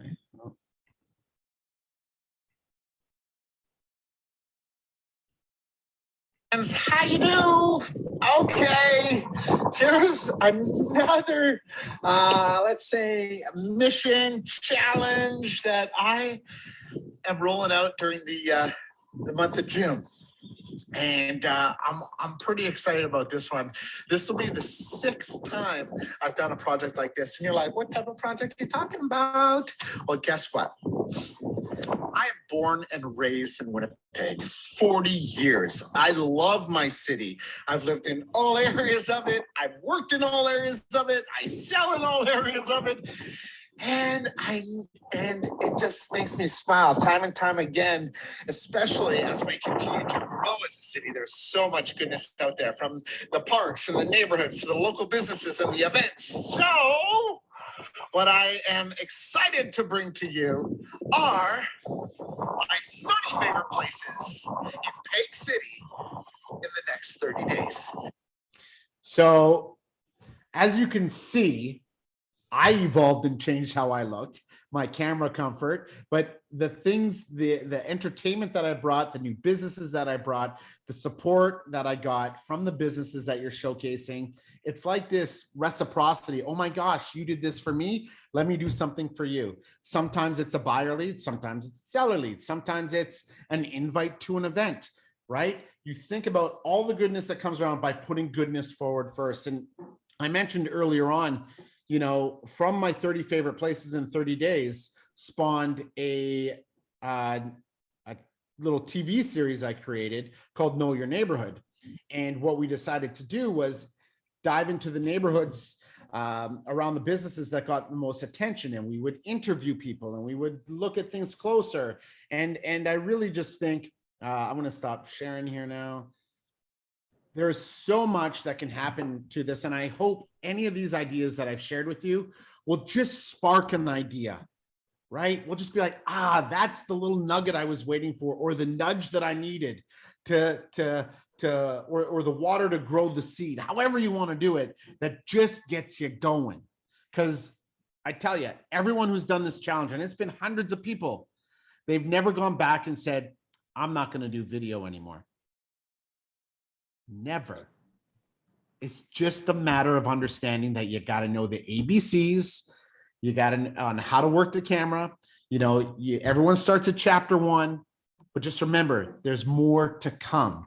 And every chapter has different characters in different neighborhoods, right? And the world's your oyster. And man, oh man, I tell you, I am jealous that you guys have an in-house videographer and a studio and all the things that can be taken off your plate to not only go out and sell, but just shoot and entertain and build trust and lay the rest of the behind the scenes work to the experts so that you can continue to grow your business. And like I said, always around if anyone has any questions or anything. Is there any more questions at the moment, Kenny? Anyone more questions? No questions? Great. Well, it looks like I answered all your questions. Good stuff, bro. Thank you. Hey, you guys are so welcome. Really appreciate it from the north of the border here. If you're curious where Winnipeg is, I am a 7.5-hour drive north of Minneapolis.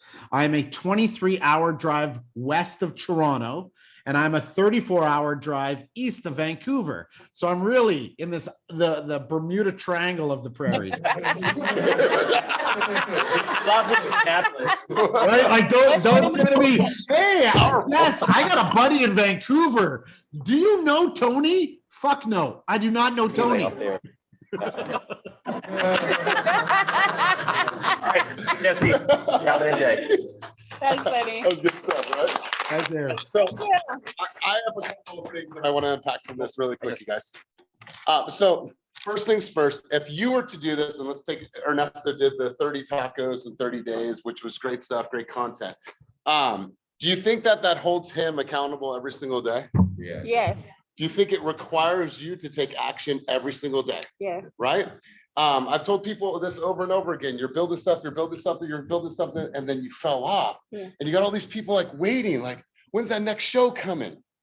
And then you never followed up, right? So you have an audience, and it's going to build this accountability, self-discipline. What are consumers buying today more than ever? They're buying community. Be known as the person that brings together the community. How can you be a person of the community if you don't speak about the community? Get out there. Talk about your community. Be a woman, be a man of the community. So I want to ask two things.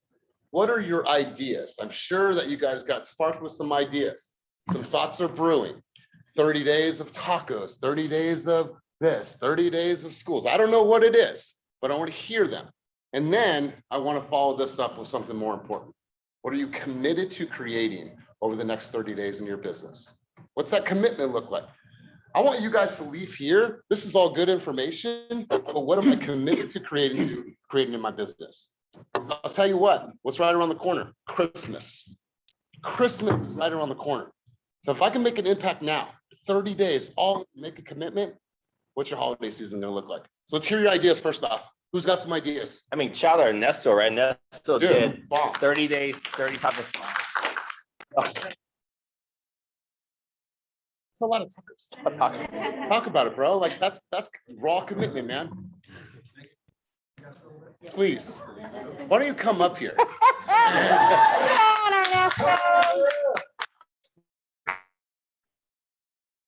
I'm gonna get really, really fucking authentic about video. I don't like it. I don't like it. I don't like being in front of the camera. My dad's super awkward. That's where I got it from. I don't like being in front of the camera. I don't like it. But I have to do it for a lot of reasons.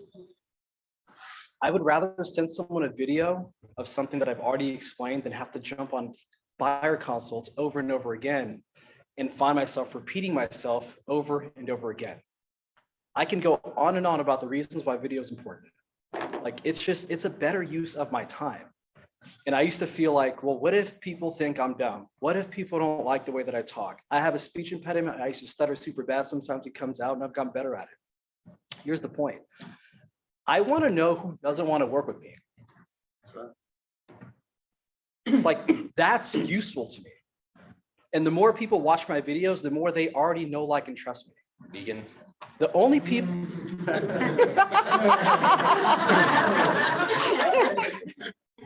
The only people that have ever asked me about negotiating on my commission are Zillow Flex buyers.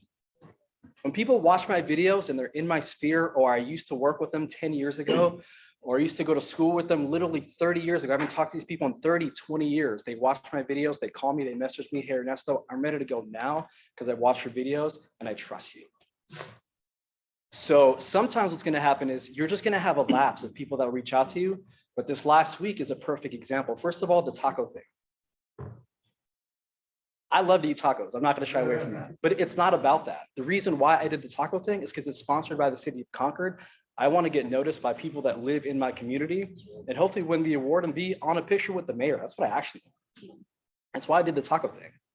But like, I'll give you guys some examples from this week. There's a family member. I grew up with him. He's not really, related to me, just grew up in the neighborhood. I never talked to this guy, but he watches my videos. He called me out of nowhere. He has my phone number. Hey, Ernesto, I watch your videos. My daughter watched your videos. We want to buy a condo and we want you to help us in Santa Rosa. Even if that's not your area, like we trust that we watch your videos. You obviously are good at what you do. We want you to help us. There's some girl I've never met. She doesn't have my phone number. She's in Long Beach. I don't know how, she's like in this mastermind and I spoke in front of it. I don't know who this person is. I don't know her last name. I don't know who she is. She messaged me. She's like, hey, Ernesto, I know you don't sell in Long Beach, but I want to buy a second property next year and I want you to represent me. I don't know this person. So there's a lot of value to the video. And if you guys are afraid or you're scared, like someone wants to hear from you. That's the biggest thing. Somebody wants to hear from you. Somebody wants to deal with an agent who's gay, who's old, who's black, who's anything. All right. Yeah. I'm not young either. I'm not skinny. I don't drive a Tesla. My car has body damage. I don't have time to fix. Like, I don't have an Apple Watch. I don't like, you don't have to have any of those things to impress people. They want you to be relatable. And it's amazing that I'm up here like just trying to convince you guys, please do video. And if you need my help, like anytime people have reached out, I give you guys everything.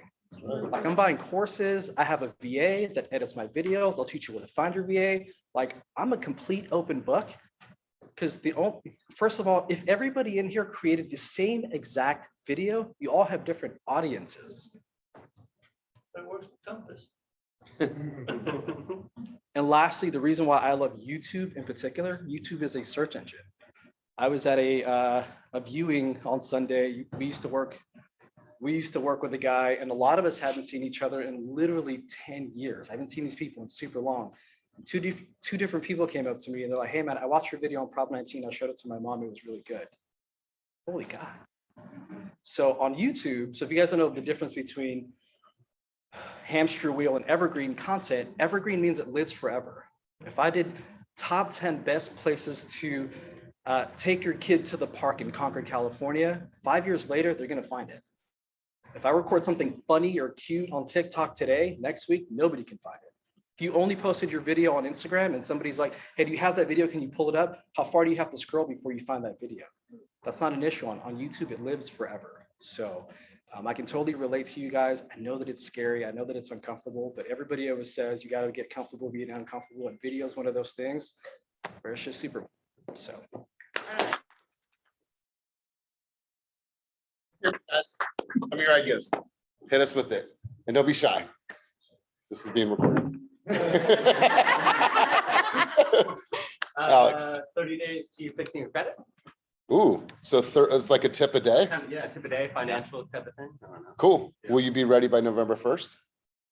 Yeah. So I like that. But do you have 30 things? Yeah, but even if you have 30 things, those people need to fix their credit and it'll take them a year and then they'll buy next year. Yeah. No, that's good, but it's a much longer game. Yeah. It's good. It's a good idea though. And 30 days of time, like Thai food, I could eat that every dude, I'm down with that. But so if whatever it is, right? How many days until November 1st? 10, 9. So are you committed to doing the 30 days? Yes. Are you gonna say it in front of your team members now that I'm committed to doing this for 30 days? I can't know what I'm doing. Who cares?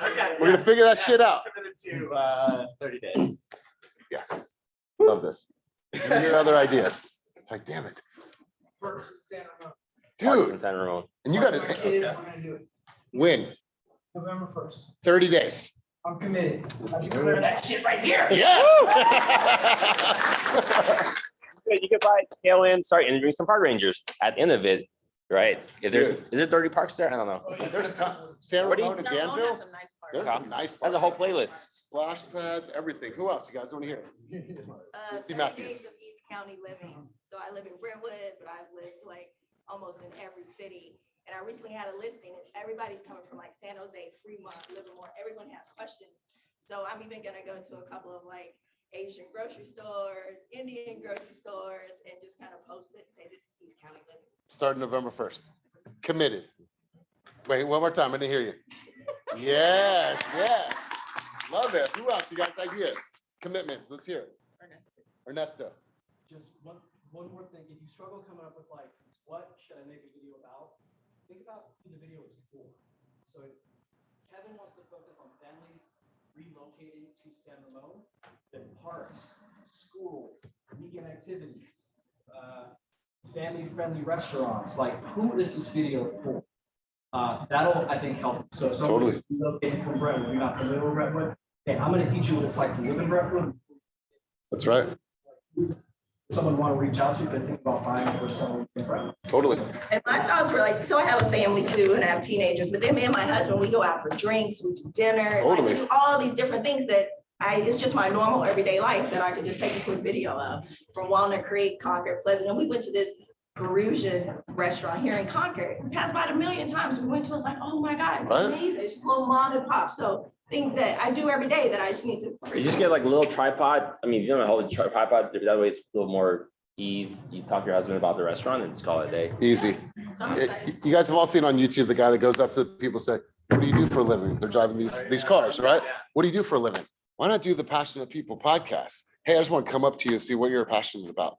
I'm passionate about this. Cool, thanks. It's fucking 30 seconds, right? So we're gonna be launching a podcast section in our old Jack London office. So this will be open to everybody. If you want to create a podcast, I'm gonna be doing one. I'm gonna be interviewing you guys, talking about your story, your journey, getting out of corporate America. I'm gonna tell these stories and I'm just gonna have a conversation with you guys. You guys can use the equipment to do that as well. So let's hear from two other people. Let's hear ideas and commitments. Jeffrey. 30 days of thankfulness. Yes. What a perfect month in November, right? So you're going to be saying what you're thankful for, or you're going to be hearing from other people, or both? Both. Combination of both. And then also, I feel like it can also go coinciding with being at places too. So like I'm out at dinner with the family. Hey, I'm super thankful for being out at dinner with the family. I'm here at blah, blah, blah, blah, blah. So it's kind of like a double. Forget it. That's awesome, bro. November 1st, committed to it. Declare. November 1st. One more. You guys, I get really excited. I was writing some notes while he was speaking. One more person, ideas and commitments. Go ahead, Juanita. I know it is. That's why I love this. I'm even shaking. Oh my God. But I came here. And that's because I've been learning for a long time about video making and all this stuff. I was in the bakery industry before I came here. I used to work with small business owners around everywhere in the Bay Area. So 30 days of visiting these small business owners and shooting a video, thanking them for the time I work with them and also to promote them. Yes. Look at and Juanita, you committed to this. I'm committed. Yes, I love this. So Juanita's page used to look like a Keeping Current Matters magazine. Right? Everything was like, oh, learn how to make a fucking latte. I don't care, right? She made one video. She had more likes, more engagement on that one video, and everything changed. So you know that you have a loud voice. People want to listen to you. Double down on that. So I love this. I love this. Love this. Love 30 days. Still shaking. That's why we're trying to get working on getting a full-time videographer, because to start, like Jesse had a great tip. I didn't even think about that. Just shoot right outside, right? You don't got to make it complicated, interview the owner, start with that. But then as you guys feel more comfortable, feel more advanced, you can have a better idea of what you want to say, then we can bring the videographer out. Because likely whoever we're going to hire is probably on payroll, so they can go wherever, however. Because some of the challenges right now with booking through Envision or a company, you have to schedule it, and if you feel rushed, you only have a couple minutes there, and the next person has a slot. So hopefully having this will be easier. Hey, I'm in Brentwood today. Who today wants to shoot in Brentwood? Okay, okay, let's go out there. You shoot that day with everyone else. We wrap. They'll cut it, edit it, and then pass it on to the managers, the admin. They'll post it all for you. So literally no excuses. It's trying to make it as easy as possible, so you can't say, because you don't know how to edit the things, and for you to shoot video, it takes a couple of minutes for you to edit and upload and all that will probably take you hours. So we're trying to get all that streamlined process, which hasn't been done before. So this is some of the things we said, we're trying to give you guys the access of the top producers and what they do, but you're not gonna hire your own admin and video person and all that stuff. We're just trying to okay, we have this, let's get it going. So we're working on it. What the layout would be, probably like a spreadsheet on Monday.com, have a system out. You have 30 days, just let us know what the 30 days look like and partner up. Again, you guys on the same audience. If you're in the same market, you could share a video, and the description might be different and the title might be different and your pages are different, but it could be the same content. I've reshared a lot. If you guys see my YouTube stuff, I'm on interviews all the time. I just they don't even upload it to YouTube. I steal it, upload it, and I take credit for it. And they post it on Facebook or somewhere. So it's all good. So I'm not even spending time figuring it out. So it was powerful. I just got back from this mastermind in Utah, and I'm around all these beautiful minds from all around the country. And I had 20 people come up and be like, I know your voice and your face. YouTube from the videos that you and Kenny created for Zillow. And I was like, what? They're like, yeah, I watched this and I watched your coach. And I was like, what? And I was like, the power of the video, right? It's we're not just saying you guys should do that. We're doing that too. And we're referrals for us as we're leading the way on flex and squads and kind of the coaching and the auditions, and a lot of people are copying us and watching us. So a lot of agents are reaching out to us, giving us a referral. So that's the audience we have for that, right? We're working and attracting agents and referrals, but for you guys, what you get, your audience is going to be different. Like credit repair, you get a ton of people buying 2 years from now. Any other thoughts on this? Yeah. Hey, Kenny, Jesse here. I'm back. still in the class. This is amazing. What's up, Jesse? I'll be lying. Holy shit. This is so good. Hey, listen, I love the commitments. I love it. I love it. I love it. Here's another angle, and I had a notepad that I didn't get out, but here's the thing. So you're creating videos for people potentially who are selling, who are buying businesses, but guess what? Us as realtors are always scrolling, are always watching, are always everything. I have made 6 figures in realtor referrals, because people across my country be like, they've got a client moving to Winnipeg. Who's the person in Winnipeg? Jesse. Who's the person in Vancouver? Tony. Who's the person in Brentwood? Who's the person in San Fran? Because we're watching. And I want to see who is most relatable for that client. So I'm watching content so that I can align my clients who are moving anywhere in this world with the person that I think is most fit.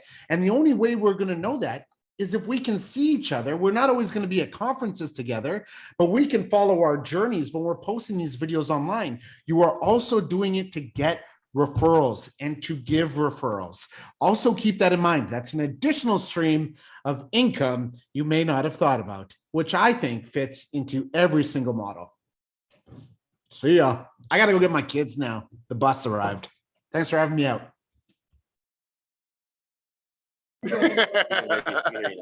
Are you leaving for real right now? Yeah, I'm gonna leave. I heard the bus pull up. So hey guys, I'm always around. Tag me in your stuff. I would pick my brain. I'm here. Continue to share the goodness. The industry is changing. Keep it up. Stay social. See ya. Share the goodness. You guys are on Slack. You see when someone asks for a referral, right? I know I usually post their Zillow and post their Instagram.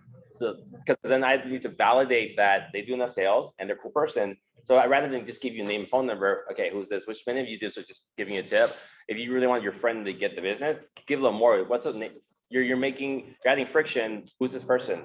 Like just because you trust them.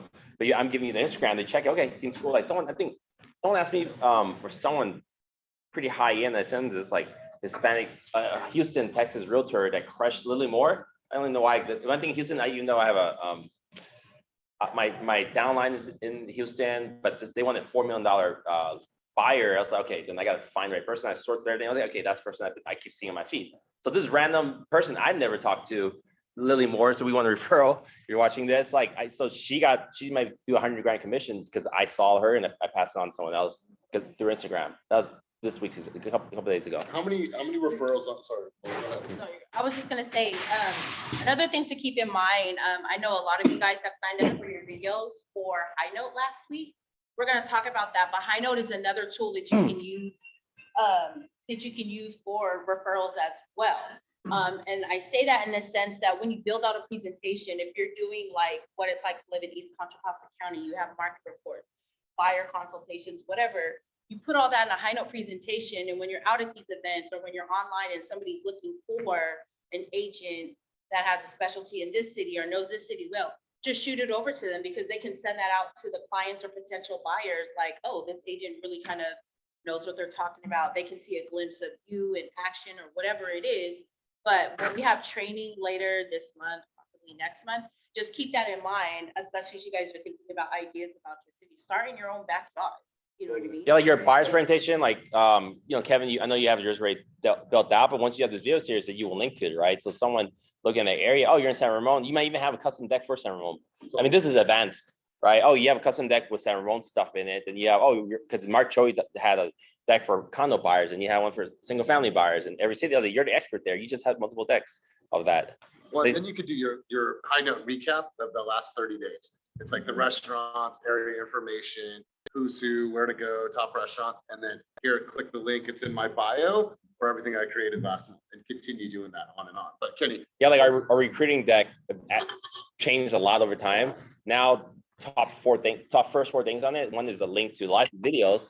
One is a link to our group coaching, my YouTube channel, which has all of our team meetings, all of our my panels. This is going to go on there. So someone exploring us or a team or ESP, they see all that. That's why 20 people reach out to Elias, because that link is pretty popular. Because I drop it in all my ESP groups, and when people want recruiting decks, they have to see Elias at some point. So again, my audience is different, but it's all through Power Video. How many referrals this year do you think you'll get from social?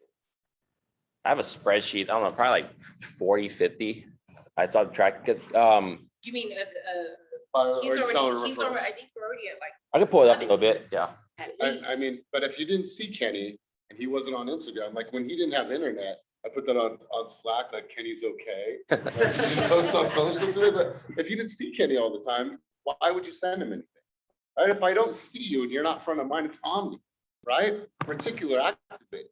If they're not there, then they're gonna forget about it. How many of you ever bought a car? How many of you ever gone on like car gurus, right? And you fucking fixate on that white car with the red brakes or whatever. So you might have never seen that car ever again or ever before. But now every time you're out and driving, what do you see? That same white car, red brakes, like, damn, I didn't even know this thing was out here. Because it's front of mind. And I think that's what Kenny does really, really well. It's constantly front of mind. So it's not if the industry is going towards video, it's here. Yeah, I'll give you, yeah, I think I've cleared enough things on here. You can check real quick. Okay. I mean, I stopped, actually, I need to input this a little more. Unless someone's helping me with it. Rebecca, what did we count? I think at our last meeting, like 65. Here's all the referrals I've gotten. Yeah, like here's all the referrals I've seen, like 32 right there. Let's see where we're at right now.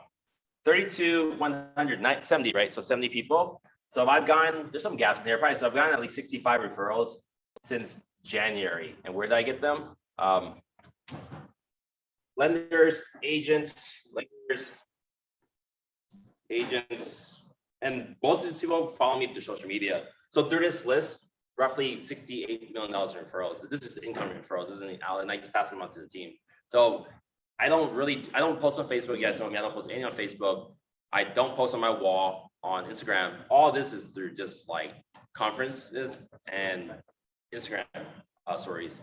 So that's most people's entire team's business, and that was just with referrals.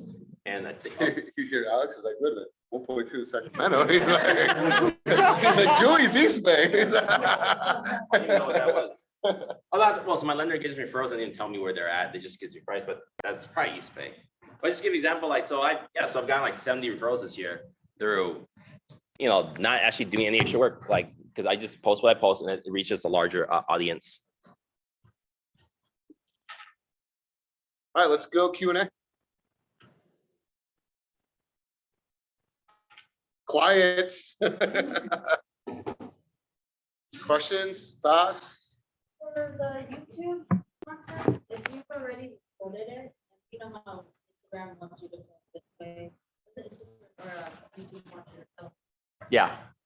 So the VAs that our plan is to, you can have them go back and cut the content, but the plan would be for them to create it and cut it a certain way for you guys, and then put in the captions. There's companies like rev.com. Check out rev.com. It's pretty cheap. It's like $1 a minute. You upload the video, it kicks out the closed captioning for you. What else, you guys? That was rev.com? Yeah, REV. Any more questions? I got a question about social. Do you use any like tools where they have like the follow unfollow tools? Because I mean, I don't know. I assume there's a lot of agents that are.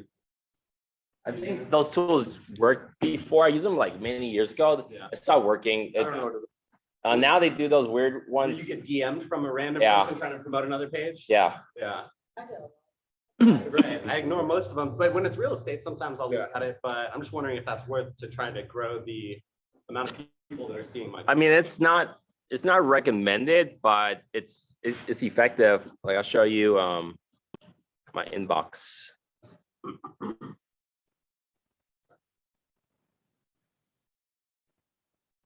So what you're mentioning is these weird ones. I actually kept a bunch of them this week just to show people what it looks like. I was like, I had like 20. Like, hey, check out this person. NFT. NFTs, I get a lot. That's different. Yeah, why'd I follow NFT? All right. Well, I actually have real messages in there. So there's a lot of this kind of stuff. Like, hey, you should join this person. Right. Yeah, I didn't even know I had. Used to be there was some software. I think my buddy was using it to build up his like. They were. You should be careful because then the first one you said the follow, we were cracking down. Okay. So you might get your account frozen. But the other thing, it works well. If you want to do it, to grow your follower count. And why do you want to grow your follower count? At 10,000 followers, that you could put links. That's a pretty big deal. Nice. I was wondering how everybody did that. Yeah. Any other questions, thoughts? Norman.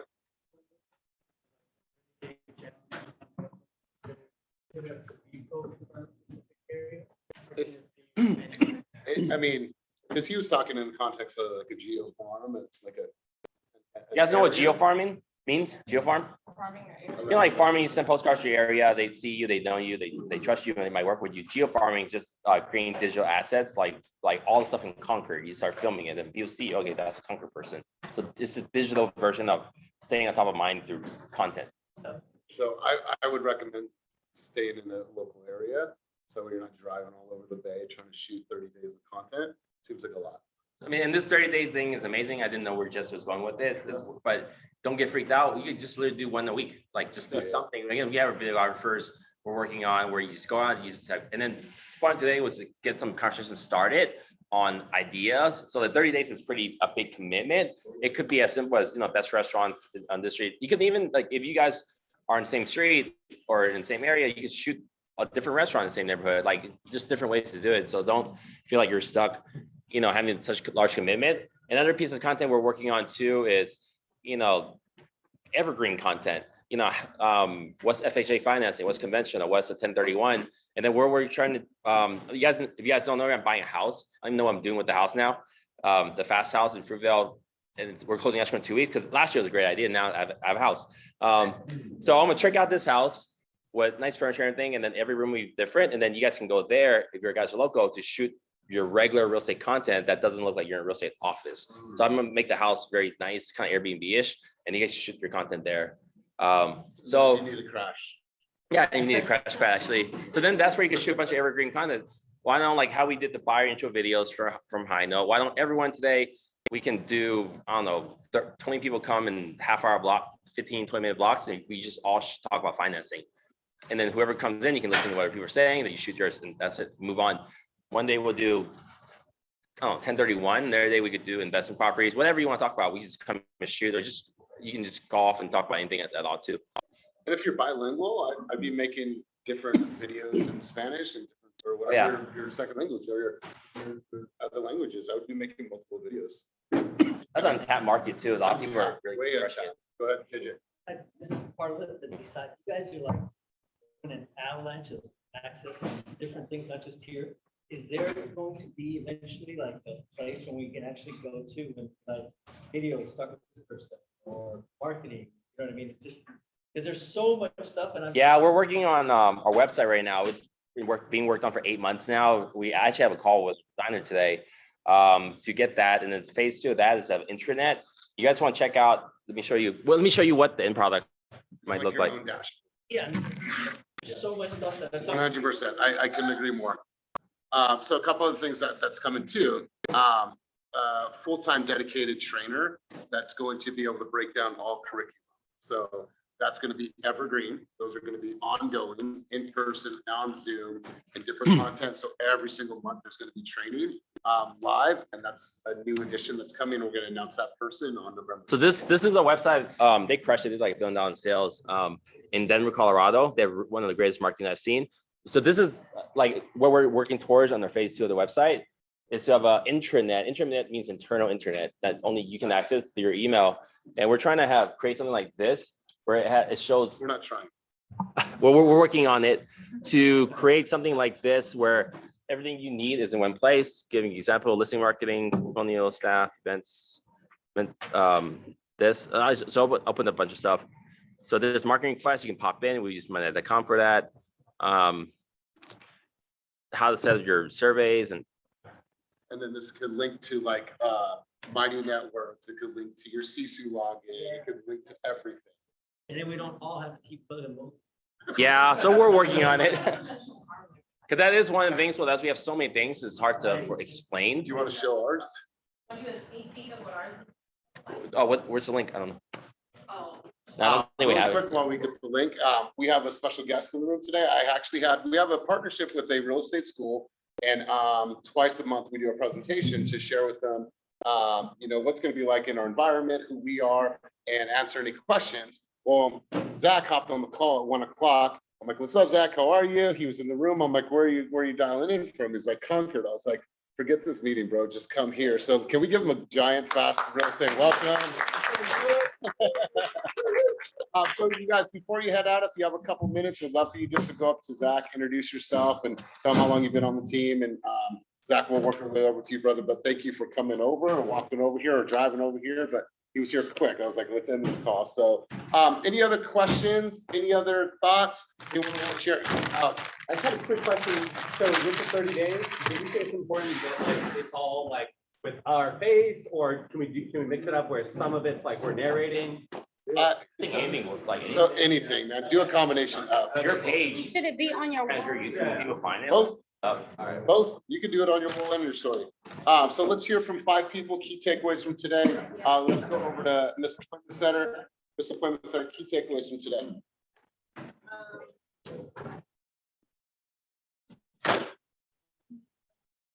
Takeaways. Yes. Okay. Is it going to be Miss Appointment Center? Huh? Miss Appointment Center? Steffi, call Steffi. Okay. Steffi, yeah. Yes, I like that. Like that. Mr. Tillman, takeaways from today's session. So in terms of videos, I definitely like the challenges and just announcing it, holding yourself accountable. Yeah. And then I already had some ideas too about like highlighting different businesses that I listen to in general. Yes. I feel like people that don't know the Bay Area would like to know that as well. And then in terms of the logo, I need to think some more on that, but it definitely gave me some more like questions to ask. Come up with some sort of logo or something. Yeah. Yeah, so we'll be back in 2 weeks, same day, Thursday. I think that one will be even more productive because you guys can come back with some of your logos, we'll critique them as an audience. Some of you guys might have to do some videos, we can get in that. So I think we can have this every 2 weeks to Yeah. progress. And then by then we can showcase a lot of those intro videos that Envision is great for us. We can just showcase some of them. Zyra, let's give Zyra a giant round of applause. So took her test twice, did a pass. Changed some shit up. She rocked her Team Fast gear. Went in there. And she nailed it. So huge congratulations to you. Takeaways from today's session. So I have big ones. So I guess video, I'm very comfortable talking about gym because that has been my life for the past couple years. You know? Real estate is new to me, so I need to get comfortable talking about real estate because I can get in front of the camera. I don't mind it, but it's when I don't feel comfortable about the topic. So I think that's one thing. And then just really realizing that things are evolving. There's a second time today that I heard it, that everyone thinks everything's going to go back to how it was, which is what happened to Blockbuster, bookstores, just all of libraries. You know, everyone thinks it's going to go back to what it was before, and it doesn't. Once it evolves, we got to move on with what's coming up. You know, so videos are big. Love it. I gotta get shit done. No, everything else. no, and you know, don't even worry about it. Your ink's not even dry. Just understand the process first. Everything will come to you. Here's the thing for you, knowing a little bit of your backstory, Trials and Tribulations by Zyra. She was in her own business a year ago, didn't work out for her. Some people might think that, oh, I didn't make it in that business. No, she found her path, and her path was supposed to be in real estate. And now what she's going to create for her family and for her daughter is going to be something that was way bigger than what she could have done before. So Trials and Tribulations by Zyra, tell that story. You don't need to be an expert on real estate because you're not. Then that's phony, right? But what you've had is trials, tribulations. You've gone through all this shit, and look where you are now. Let's give her another round of applause. Let's bring us home. Takeaways from today's session. I'm comfortable in front of the camera. I'm fine with doing it. We know. I don't care what people think. Good. Most people.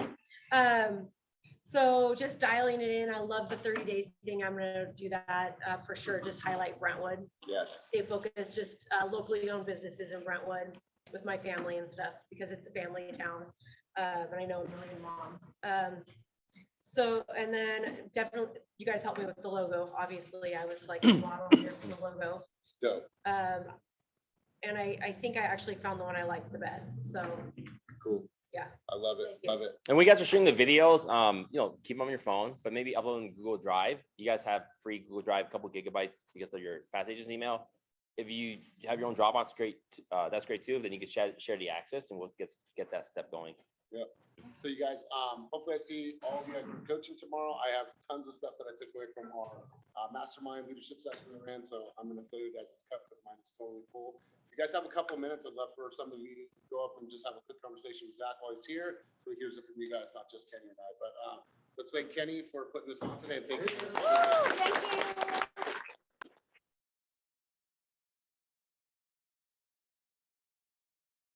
Guys. Thank you, Molly. Thank you. I'll take it.